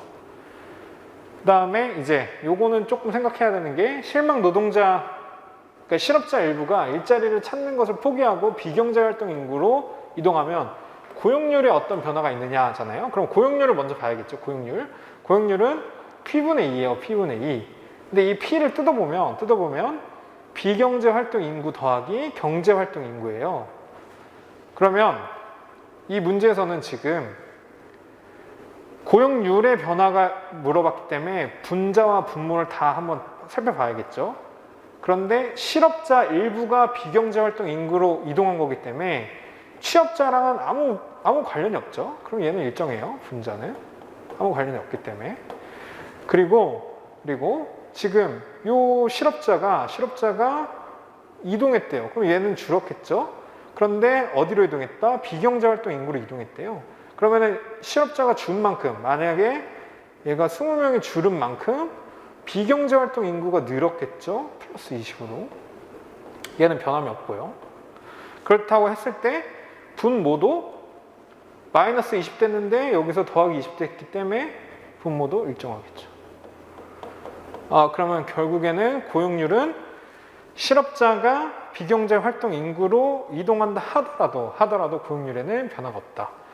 이 내용이 시사하는 바는 이거겠죠. 아까 말씀드린 취업 준비를 하다가 내가 너무 힘들어서 좀 한 2년 쉬어야겠어. 난 이제 더 이상 일자리를 안 구해. 그리고 나서 2년 쉬고 나서 구해야 될래 라고 한다면 그 사람은 구직을 단념을 하긴 했지만 최초에는 실업자로 분류돼서 실업률에 반영이 됐겠죠. 그런데 그 사람이 나는 이제 단념하고 쉬고 싶어라고 해서 비경제활동 인구로 이동했을 때 그 사람으로 인해서 실업률은 낮아졌겠죠. 실업률은 낮아졌지만 실제 경제 지표에서는 그 사람이 고용된 게 아니고 그 어려운 건 현재까지 아직 실업률은 줄었다라고는 하지만 그 정도의 어려움을 가지고 있다는 건 변함이 없잖아요. 그렇기 때문에 우리는 고용률이 좀 더 그 경제 상황 그리고 실업 상황에 대해서 더 잘 반영할 수 있다라는 것을 이제 보여주기 위해서 이 문제를 낸 걸로 보여요. 자, 그 다음은 이제 경제활동 참가율과 고용률에 대한 정보가 주어진다면 이 정보를 이용해서 실업률을 어떻게 구하는지 설명해보래요. 계산할 수 있는지를 설명해보래요. 그럼 우선 우리가 고용률을 알아야겠죠. 고용률은 P분의 2고요. 그 다음 경제활동 참가율. 경제활동 참가율은 P분의 LF죠. 그런데 우리가 알아야 되는 건 실업률이잖아요. 실업률은 LF분의 U예요. LF분의 U. 근데 앞서 말씀드렸다시피 실업률은 1 취업률이란 말이에요. 그러면은 1 취업률로 하면은 1 LF분의 2와 실업률은 같은 거겠죠. 같은 것. 그러면은 LF하고 2만 알면은 우리는 LF분의 2만 알면은 실업률을 알 수 있는 거겠죠. 근데 우리에게 주어진 정보는 이 두 가지래요. 그럴 때 LF 2 여기 있죠. 그 다음에 LF 여기 있죠. 그리고 P하고 P를 두 개가 동시에 가지고 있네요. 그러면은 이 생각을 하면 되겠죠. 아, 저 P만 사라지면 나는 LF하고 2를 구할 수 있겠다. 그럼 어떻게 없앨 수 있을까를 생각해 보면 분수가 가지고 있는 특징이 있죠. 분수가 가지고 있는 특징 이거예요. 2분의 1과 1분의 2를 곱하면 1이에요. 근데 1은 결국에는 1 곱하기 뭐 30을 하든 1 곱하기 40을 하든 그냥 30이고 40이란 말이에요. 그러니까 즉 1은 곱하기에 있어서 큰 의미가 없는 숫자란 말이에요. 그런데 그 1을 만들려면은 이 두 개의 역수를 곱하면은 되겠구나 라는 것에서부터 시작하는 거죠. 그러면 P분의 2와 저는 P를 없애고 싶어요. 경제활동 참가율의 역수인 LF분의 P를 곱하면 P하고 P가 1이 되고 그 약분돼서 그럼 얘는 LF분의 2가 되겠죠. 그러면 여기서 우리가 알 수 있는 건 고용률의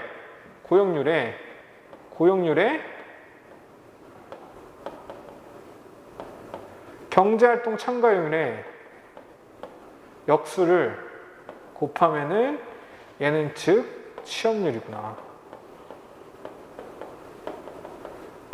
근데 이 취업률 1에서 취업률을 빼면은 얘는 곧 실업률이구나 라고 설명할 수 있겠죠. 이렇게 이 내용을 설명하면은 이 5점에 대한 답은 충분히 된다 라고 말씀드릴 수 있겠습니다. 이 내용은 그 부분에 대해서 좀 구체적으로 적은 건데요. 이제 받으시는 보시게 되시는 그 유인물이 있으니까요. 한번 집에 가셔서도 한번 이걸 왜 이렇게 됐는지 또는 이렇게 하면 되는구나 라는 거를 가서 한번 확인해 보시면 될 것 같습니다. 자, 그 다음 문제 3번인데요. 문제 3번이 저는 개인적으로 이 1, 2, 3번 중에 가장 어려웠다라고 생각하고요. 만약에 이 3번을 제가 드리는 설명에 대해서 이해를 좀 하고 문제를 풀 수 있겠다라고 한다면 그러면 과감히 노동경쟁을 선택하셨으면 좋겠습니다. 자, 문제를 읽어보면 어떤 기업에 속한 노동조합의 효용함수가 이거래요. 효용함수는 규칙을 말씀드린다고 했죠. 그러니까 규칙을 의미한다고 했죠. 그러니까 노동조합의 효용은, U라는 효용은 임금과 고용의 곱으로 표현된다 하는 규칙이라는 거고요. 이거라고 하재요. 여기서 W는 임금, E는 고용 수준이래요. 이 기업의 노동조합은 독점적 노조라고 하죠. 다음 물음에 답하시오. 자, 독점적 노조라는 것은 가장 간단히 말씀드리면 그냥 유니온숍이라고 생각하시면 돼요. 유니온숍. 그래서 또는 유니온숍이거나 아니면은 회사 내에 하나밖에 노조가 없어서 그 노조랑만 단체 협약을 한다라고 좀 생각을 하시면 되겠죠. 그럴 때 이 노동조합의 무차별 곡선을 그리시오. 5점이죠. 5점인데 사실은 이 시험장에 가신 분들은 공부를 하고 가셨기 때문에 그냥 임금, 고용 이 평면에서 그냥 이렇게 그리면 되겠구나 라고 생각하시면 될 거예요. 그렇지만 저렇게만 띡 그리면 5점을 다 받기 어려우니 좀 몇 가지 써야 되는 내용이 있는데요. 우선은 노조에 대한 개념이죠. 노조는 임금과 고용을 재화로 인식해요. 그러니까 노조는 본인들의 협상을 통해서 임금이 높으면 높을수록 더 효용이 올라가고, 그 다음에 그러니까 노조에 힘을 키우기 위해서는 노조원들이 많아야 되잖아요. 그러니까 고용이 많아지면 많아질수록 노조의 효용은 증가되는 거예요. 그러니까 노조는 결국엔 임금과 고용을 재화, 굿즈로 인식을 하는 거거든요. 그렇게 되면은 앞서 배경 지식에서 설명드렸던 건 결국에는 제하로 인식하기 때문에 다다익선, 더 많으면 많으면 좋을수록 느끼겠죠. 그리고 동일한 효용을 느끼기 위해서는 임금이 줄면은 고용을 늘리거나, 그 다음에 고용을 줄이면은 임금이 늘리는 이런 형태의 우하향하는 곡선이 그려진다라고 설명할 수 있고요. 그 다음에 이 무차별 곡선이 이렇게 우하향하는 원점에 대해서 볼록한 그림을 그리게 되는데요. 그거에 대해서는 요 함수가 저 규칙이 정해져 있기 때문에 저걸 기준으로 설명드릴 수 있어요. 어떻게 설명드릴 수 있냐면요. 지금 함수가 이렇게 됐죠. 함수가 이렇게 됐고, 이 무차별 곡선의 형태는 한계 대체율, 그러니까 접선의 기울기에 의해서 형태가 결정이 되거든요. 원점에서부터 볼륨인지 이런 것들이. 그런 것들을 보면 한계 대체율이라는 것은 요 고용 수준과 임금 평면에서 고용 수준에 대한 한계 효용을 임금에 대한 한계 효용으로 나눴을 때의 한계 대체율이 나타나고요. 얘를 계산을 해보면 고용으로 나타낸 한계 효용, 고용을 변수로 인식한 한계 효용은 요것을 고용만을 변수로 인식한 상태에서 미분하는 거기 때문에 U 프라임은 W가 되는 거고, 그러니까 이것만 변수로 인식한 거기 때문에 얘를 미분하게 되면 미분 설명을 좀 간략히 드리자면 이거예요. Y는 X제곱 더하기 X라는 애가 있어요. 그럴 때 얘를 X에 대해서 미분하면 X만을 변수로 인식해서 요 위에 있는 지수, 여기는 1이 생략된 거예요. 요 위에 있는 지수가 아래로 내려가고 변수는 그대로 되고, 이 위에 있는 지수가 하나가 빠져요. 그럼 2-1이니까 1이 되겠죠. 그럼 더하기 얘가 하나가 빠지면은 X의 0승이 되겠죠. 그러면 얘는 다시 쓰면 2의 X 더하기 지수가 0이 되면은 얘는 1로 변해요. 이렇게 계산할 수 있다라고 말씀드리고요. 그러면 얘를 아까와 같이 2만 변수로 인식한 상태로 2에 대해서 이렇게 미분한다면, 편미분한다고 한다면, 그러면은 2만을 변수로 인식하잖아요. 근데 이 위에는 1이 숨겨져 있는 거예요. 1이 있다고 할 때 1이 내려가니까 얘는 그냥 W만 남겠죠. 그리고 2에 0승이 되고요. 그럼 얘는 위에 지수가 0이니까 그냥 1이 돼버려서 W가 되는 거예요. 그 다음에 얘도 만약에 임금만을 변수로 인식한 상태에서 한계 효용을 구하자면 이렇게 되겠죠. 그러면은 얘만을 변수로 인식하기 때문에 얘 위에 있는 이 1이 내려가겠죠. 1이 내려가면은 W0에 2가 되겠고, 그럼 얘는 1이 되니까 그냥 2가 되겠죠. 그러면 뭐예요? 얘는 2, 얘는 W니까 2분의 W라는 한계 대체율을 갖는다. 그러면은 한계 대체율이라는 거는 이 곡선의 접선의 기울기라고 했잖아요. 접선의 기울기. 이런 접선의 기울기가 2분의 W라는 규칙을 갖는데 우하향한다고 했죠. 우하향하는 이 효용 곡선에서 2가 늘어날수록 0에서부터 2가 늘어날수록 우하향한다고 했기 때문에 W는 이렇게 줄겠죠. 이렇게. 그럼 W는 줄기 때문에 분모는 느는데 분자가 준대요. 그럼 이 전체는 줄어드는 게 되겠죠. 전체가 줄어든다는 얘기는 이 MRS 접선의 기울기가 점차 감소하는 규칙을 갖는다라고 볼 수 있겠죠. 그럼 접선의 기울기가 점차 감소하는 규칙을 갖는다라는 의미는, 그런 의미는 결국엔 최초에는 이러한 접선의 기울기를 갖다가 그 다음에는 요런 접선의 기울기를 갖다가 요러한 접선의 기울기를 갖는다. 즉 원점에서 볼록한 형태의 무차별 곡선을 그릴 수밖에 없다가 되는 거겠죠. 자, 그러면은 이 무차별 곡선을 그리시오라는 것에서는 이렇게 표현하면 되겠죠. 노동조합은 임금과 고용을 제어로 인식하기 때문에 우하향하고 원점에서 멀어지는 무차별 곡선을 그리는데 효용함수는 이러한 규칙을 갖고 효용함수는 이러한 규칙을 갖고 이 효용함수에 따른 한계 대치율은 이러한 규칙을 갖는데 이 규칙은 한계 대치율이 체감하는, 즉 접선의 기울기가 점점 감소하는 규칙을 갖고 있고 감소하고 있기 때문에 원점에서 볼록한 무차별 곡선을 그립니다 라고 설명하면 되겠죠. 자, 그 다음 물음 2는 그러면 독점적 노조 하에서 임금과 고용이 어떻게 결정되는지를 그래프를 그리고 설명하래요.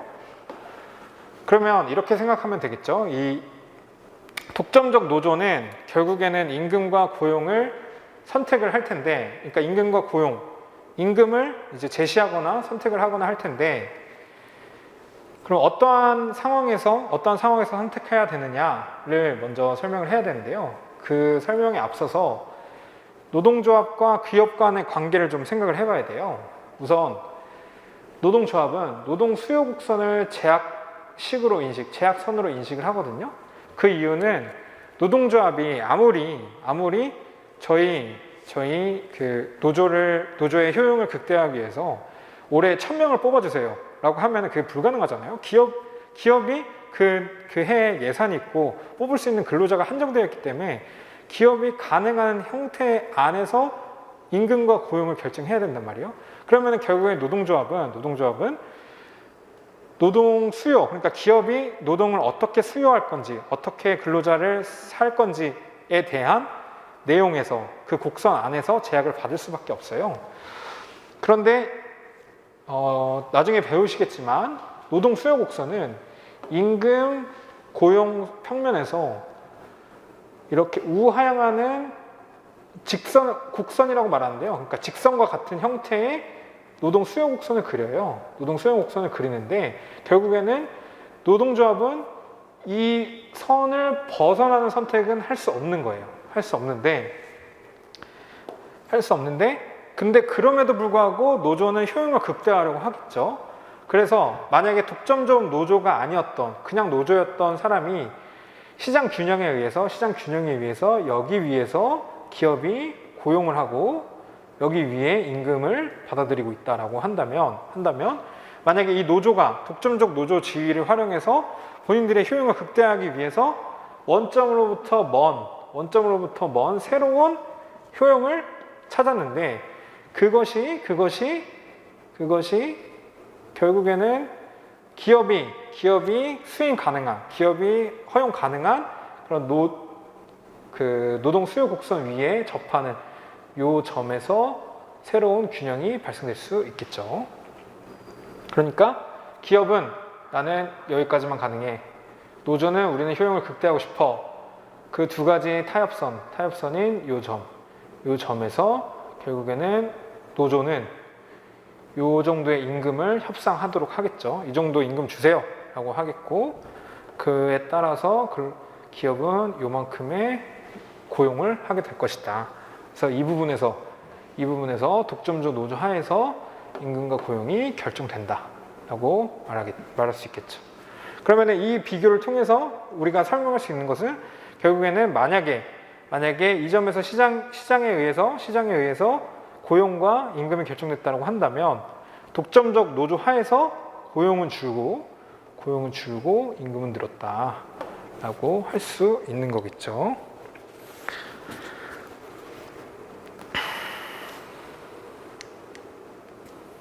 자, 그 다음은 이제 문제 3-3번인데요. 이게 제일 어려워요. 이게 제일 어려운데 이것만 이해하셔도 무조건 녹용 선택하세요. 네. 아, 죄송합니다. 실험설에서. 네, 물음 3번을 일단 먼저 문제를 읽어보고 그 다음에 앞에 설명을 좀 드릴게요. 물음 3번 읽어보면요. 독점적 노조하에서 균형 임금과 고용은 파레토 효율적이지 않다는 것을 그래프로 그리고 설명하래요. 독점적 노조 하에서 이미 정해진 임금과 고용이 있는데 얘가 파레토 효율적이지 않다라는 거죠. 이미 이거는 사실이에요. 이건 사실이기 때문에 그걸 너가 그 사실에 대해서 설명할 수 있느냐에 대한 내용이겠죠. 그러면 이걸 알기 전에 먼저 백인지식을 알아야 되는 게 기업의 등이윤 곡선이에요. 그 명칭을 보면은 등이윤이잖아요. 곡선이잖아요. 등이라는 거는 같다라는 의미죠. 그 다음에 이윤이라는 거는 우리가 알고 있잖아요. 이윤. 야, 이윤 많이 남았냐? 막 이런 얘기 하면은 뭐 대충 느낌 오시죠? 그리고 곡선은 하나의 선을 의미하는 거고. 그래서 설명을 드리면 동일한 수준의 이윤을 산출하는 여러 개의 임금 고용 조합, 그러니까 임금과 고용의 조합을 나타낸 궤적이다. 그러니까 즉 이런 조합을 나타낸 이런 점들을 나타낸 것들을 딱 이었더니 이 위에 있는 이유는 동일하다. 뭐 이거를 의미하는 거겠죠. 자, 그러면 이윤에 대해서 설명을 드려볼게요. 이윤이라는 것은 그 기업이 내는 매출 있죠. 매출에다가 비용을 뺀 거예요. 이거 많이 이해 되시죠? 직관적으로. 내가 얼마를 팔았어요.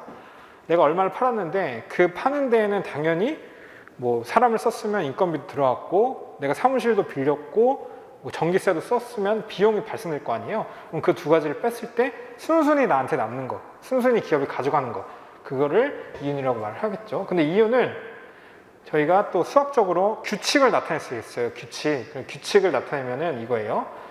P 곱하기 일단 Q예요. 매출은 P 곱하기 Q의 의미는 P는 가격의 의미예요. 내가 팔고자 하는 재화의 가격을 P라고 하고요. Q는 그 P의 생산량이에요. 뭐 예를 들어서 이걸 말씀드릴게요. 저는 지금 노무법인을 설립을 했는데요. 노무법인에 여러 가지 이제 수익 구조가 있겠지만 그 중에 하나가 이제 사건을 수임하는 거예요. 사건을 수임하는 건데, 사건을 수임하는데 내가 한 달 동안 할 수 있는 총 사건의 수, 내가 가능한 총 사건의 수를 생산량으로 해볼게요. 그리고 내가 사건을 하나 수임함으로써 벌어질 수 있는 수임료가 있겠죠? 그거는 가격이 되는 거겠죠? 근데 중요한 게 개별 기업은 생산품의 가격을 그냥 받아들이는 거예요. 뭐 예를 들어서 이거죠. 난 노무사이지만 나는 굉장히 뛰어난 노무사야. 나는 굉장히 뛰어난 노무사니까 난 사건을 하나 할 때 1,000만 원을 받겠어. 그래서 이제 광고를 올리는 거죠. 저 사건 수임료 1,000만 원입니다. 라고 했는데 그럼 저를 찾을까요? 안 찾아요. 실제로 시장 안에서 어떠한 이러한 사건, 뭐 부당해고나 아니면 임금체불이나 이러한 사건에 대한 이제 수임 가격은 일정 부분 시장에 암묵적으로 형성되어 있는 가격들이 있단 말이에요. 그렇기 때문에 그냥 개별 기업은 가격을 먼저 이렇게 시장의 가격을 막 이렇게 바꿀 수 있는 게 아니라 시장에서 만들어진 가격을 우리는 받아들일 수밖에 없어요. 그래서 이 이윤을 내는 이 매출에서 이 가격은 고정되어 있다라고 이해를 하시면 되고요. 그다음에 생산량은 그러니까 고용의 변수에 대해 변수의 일정한 규칙을 받아서 변화하는 값이라고 생각하시면 돼요. 그러니까 제가 한 명을 고용해서 일을 시키든 두 명을 고용해서 일을 시킬 때마다 생산되는 양의 양의 수는 달라지겠죠. 그러니까 결국 생산은 고용에 대한 함수다. 고용에 대한 규칙을 가지고 있는 어떠한 수다라고 생각하시면 되고요. 여기서 빼기 임금. 고용했으면은 임금 줘야 되죠. 임금 곱하기 고용한 수에다가 그 다음에 요거는 자본이에요. 자본. 거기에다가 이제 자본의 가격 곱하기 자본의 량을 곱해야 되는데요. 이 부분을 일단은 생략을 할게요. 근데 자본은 의미는 그거예요. 뭐 사람만 가지고 일을 시킬 수 없잖아요. 사람이 와가지고 컴퓨터도 써야 되고 그 다음에 뭐 불도 켜고 뭐 더우면 에어컨도 하고 뭐 추우면 난방도 하고 이래야 되잖아요. 그렇게 발생되는 그런 것들을 자본 비용이라고 하는데요. 여기 안에서는 우리가 임금과 고용 수준에 대해서만 논하기로 했으니까 이거는 일단은 좀 제외를 하고 말씀드릴게요. 그러면 결국에는 이윤이라는 것은 내가 생산하는 생산량 곱하기 가격에다가 내가 뽑는 사람에다가 그 사람에게 주는 임금을 뺀 거, 요것을 이윤이라고 말씀을 드릴 수 있겠죠. 그럴 때 이 W, 이 P는 그냥 변수잖아요. 일반 변수인데 Q는 함수란 말이에요. 함수, 이해된 함수. 요 개별 기업의 생산량은 노동량 증가에 따라서 체증하다가 체감해요. 그러니까 이렇게 되는 거예요. 인사에서도 배우셨을 수 있을 텐데요. 처음에 이거를 생산량이라고 할게요. 얘는 고용이라고 할게요. 처음에는 사람을 뽑으면은 막 분업이 돼요. 내가 혼자 하던 일을 얘 오면서 너는 요것만 해. 또 한 명 오면 요것만 해. 막 이러면서 분업이 되니까 최초에 사람을 뽑으면은 이게 한 단위씩 뽑으면은 이게 급격히 늘어나요. 이렇게 급격히 급격히 늘어나요. 이것을 우리는 체증한다고 하거든요. 체증하다가 근데 어느 순간 사람을 막 엄청 뽑았더니 원래 한 명이 할 수 있는 일인데 막 둘이 나눠서 해요. 그 분업이 잘 될 때는 얘 딱 한 명이 8시간 하면 될 일인데 두 명이 나눠 하면은 커뮤니케이션 안 맞으면 더 느려지잖아요. 그러면 막 생산량이 줄어드는 거예요. 그러니까 일정 부분의 고용이 넘어가게 되면은 얘는 이제 체감하게 되는 거예요. 체감. 그래서 이렇게 생산량은 고용량이 증가함에 의해서 체증하다가 체감하는 이런 형태를 보이게 되거든요. 이런 형태를 보이게 되는데 요것을 잘 기억을 하시고 계시면은 이제 등이용 곡선 이해하기가 쉬워요. 이제 등이용 곡선에서 설명을 좀 드리자면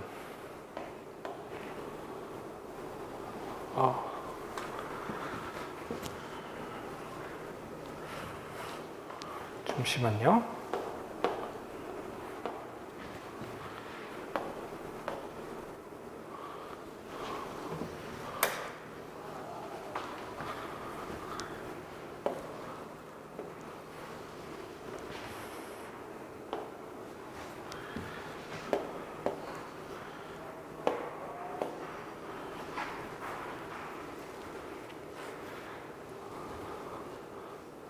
이윤이라는 건 고정되어 있는 가격 곱하기 생산량 빼기 임금 곱하기 고용이라고 했죠.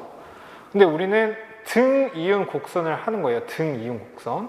그럼 이 이윤이라는 게 고정되어 있겠죠. 고정. 그리고 얘 P도 고정되어 있죠. P는 고정되어 있고 그 다음에 이제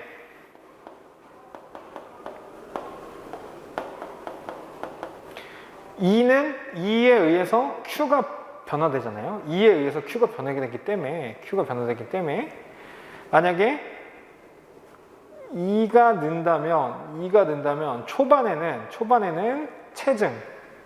체증하기 때문에 Q는 더 가파르게 늘겠죠.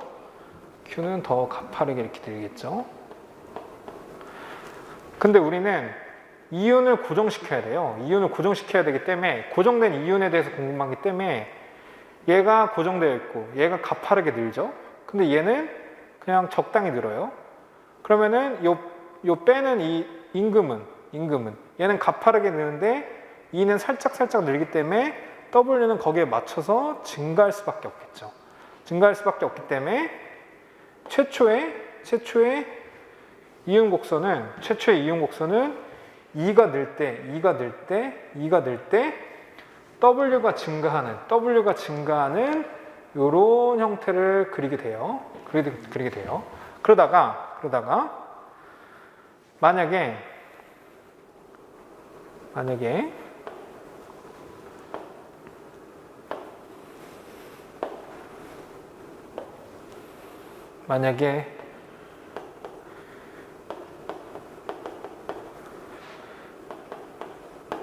이렇게 하나 다시 쓸게요. 만약에 이라는 게 요 변곡점을 지났다라고 가정할게요. 지났을 때는 Q가 체감하면서 증가하잖아요. 체감하면서 증가하기 때문에 E는 한 단위 올라가는데 Q는 이렇게 가파르게 올라가던 것보다 아주 살짝 올라가요. 그러면은 얘의 증가량보다 덜 증가하겠죠. 그런데 이 E의 증가는 변함이 없잖아요. 그럼 상대적으로 W가 오르던 게 반대로 W가 줄어들 수밖에 없겠죠. 왜? 이윤을 똑같이 고정시켜야 되기 때문에요. 그렇게 되면은 결국에는 생산량이 체감하고 있기 때문에 이 체감하고 있는 이 부분에서는 동일한 이윤을 유지하기 위해서 W가 감소하는 그런 형태의 그래프로 그려질 수밖에 없다라는 거겠죠. 그런데 이러한 등이윤 곡선이 이렇게 증가하다가 감소하는 형태로 그려지는데 기업의 이윤은 결국에는 근로자의 임금이 줄고 만약에 그 사람의 고용이 동일하다면 당연히 고용이 동일하다는 얘기는 생산량이 동일하다는 얘기고 가격이 동일하기 때문에 임금이 줄면 줄수록 그 기업의 새로운 이윤 곡선은 더 증가하게 되는 거겠죠. 그래서 이윤 곡선은 아래로 내려가면 내려갈수록 그 이윤은 증가되는 형태를 보이게 된다라는 겁니다. 그래서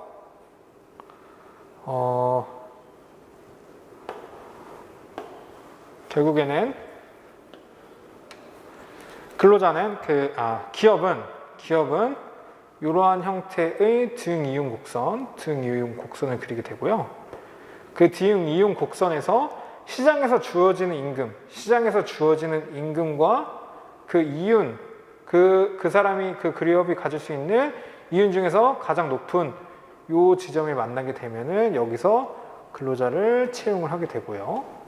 그 다음에 또 서울 말고 부산이라는 곳에서 새로운 시장 임금을 제시했어요. 새로운 시장 임금을 제시했기 때문에 기업은 이윤을 극대화하기 위해서 원래 여기서 형성되던 이윤 곡선을 이렇게 내리겠죠.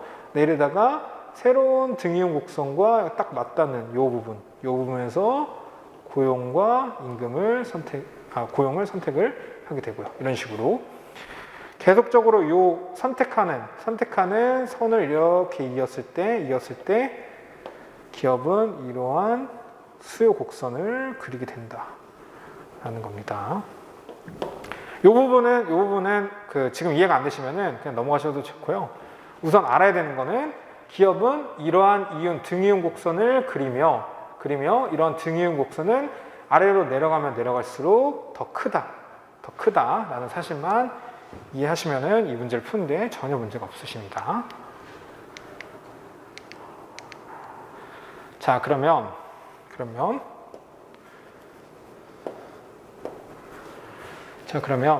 물음 3번에 독점적 노조 하에서의 균형 임금과 고용은 파레토 효율적이지 않다는 것을 그래프로 그리라고 하는데요. 그럼 파레토 효율이라는 게 뭐냐?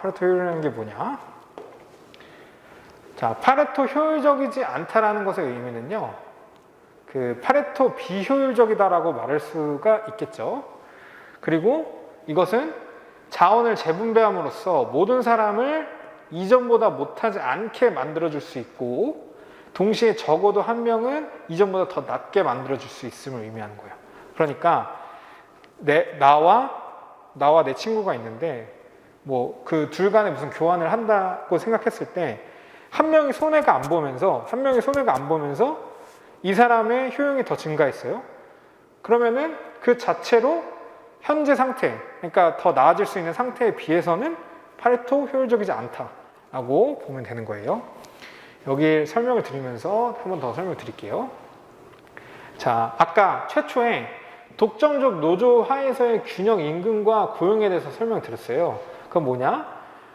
이러한 노동 수요 곡선이라는 이 선의 제약을 받는데 독점적 노조가 탄생함으로써 원래는 여기서 시장 균형을 이루고 있었는데 독점적 노조가 형성됨으로써 노조가 효용을 극대화하기 위해서 이렇게 생긴 노조가 효용을 극대화하기 위해 이렇게 생긴 무차별 곡선에서 여기 이 A라는 지점에서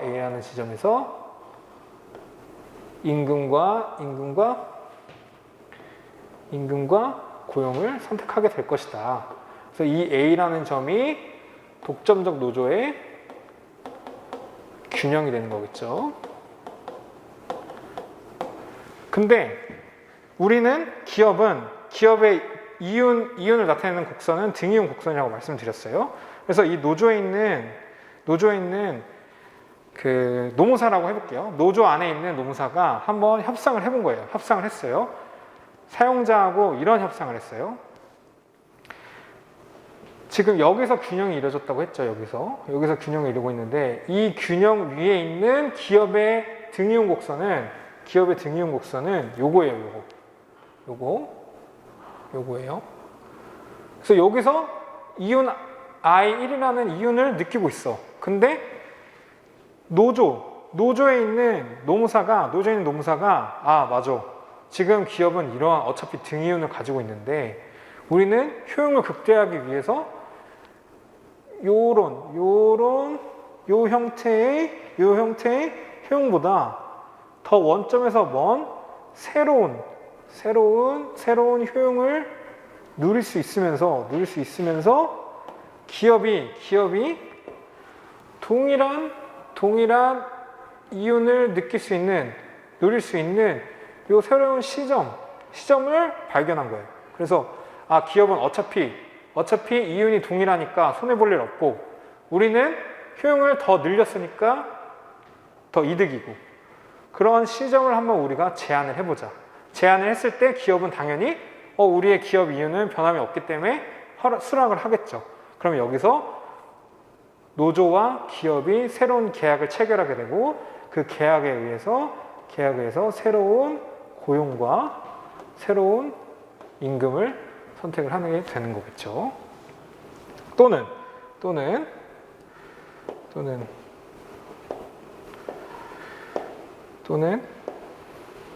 이번에는 기업에 상당히 똑똑한 노무사가 있었던 거예요. 그래서 기업의 이윤은 요거고 그 다음에 노조의 효용은 현재 이렇게 느끼고 있어요. 여기서 A라는 점에서 U1이라는 효용을 느끼고 있어요. 근데 기업이 보니까 노조가 이런 U1이라는 효용을 그대로 유지한 채로 우리가 기업의 이윤을 더 늘릴 수 있는 새로운 곳을 발견했다. I1보다 I2가 더 기업의 이윤이 크다고 말씀드렸죠. 그랬을 때 이 새로운 더 높은 이윤과 노조의 동일한 효용을 느끼게 하는 이 새로운 이 B 지점을 한번 협상을 해보자 라고 하는 거겠죠. 그러면 노조는 아 그래 우리 현재 독점적 노조 하에서의 현재 U1이라는 그런 곡선은 유지한 채로 이 효용은 유지한 채로 기업의 이윤이 느는 것은 노조한테도 손해가 없는 장사기 때문에 이 부분에서 새로운 균형을 선택을 하겠죠. 그럴 때 얘가 E와 여기에 W를 선택을 하게 된다. 자, 그럼 여기서 중요한 거 결국에는 여기가 최초의 독점적 노조의 균형이에요. 근데 A에서 C를 선택하든 A에서 요 밑에 있는 B를 선택하든 결국에는 둘 다 어느 쪽도 손해를 보지 않으면서 본인들의 기업의 이윤을 더 늘리거나 또는 근로자의 효용을 더 늘리거나 하는 방향으로 더 나아질 수 있게 되겠죠. 그렇다는 얘기는 즉 뭐예요? 자원을 재분배함으로써 모든 사람이 이전보다 못하지 않게 만들면서 적어도 한 명은 이전보다 더 낮게, 적어도 한 명은 더 낮게 만들어진다. 그러면은 여기서 분명히 더 낮게 만들어지는 이러한 효율적 계약 곡선이 있기 때문에 결국에는 독점적 노조 하에서 균형 임금과 고용은 파레토 효율적이지 않다라는 것을 나타낸다라는 거겠죠. 자, 이 문제가 사실상 제일 어렵고요. 제가 그 중간중간에 이제 만약에 지금 공부가 좀 완전 이것을 처음 보시는 분들은 어려우실 수 있는데요. 공부가 조금 되신 분들은, 아주 조금 되신 분들은 제 얘기를 듣고 충분히 이해하실 거라고 생각을 해요. 그래서 노동 경제학에 대한 고민이 크시다, 그리고 이걸 선택해야 되냐 말아야 되냐라고 고민이 크시다라고 한다면요, 요 내용, 그리고 또 앞에 있는 내용 다시 한 번만 더 보시고요. 그래도 이해가 좀 가신다라고 한다면 충분히 이제 경쟁력 있는 과목이라고 생각합니다. 그리고 마지막으로 이제 궁금하신 게 있으면요, 제 전화번호랑 메일 주소거든요. 그래서 어떠한 질문이라도 다 괜찮으니까요. 궁금하신 거 있으면은 이쪽으로 연락 주셔서 문의 주시면 되겠습니다. 그러면 이것으로 기출문제 풀이를 마치도록 하겠습니다. 감사합니다.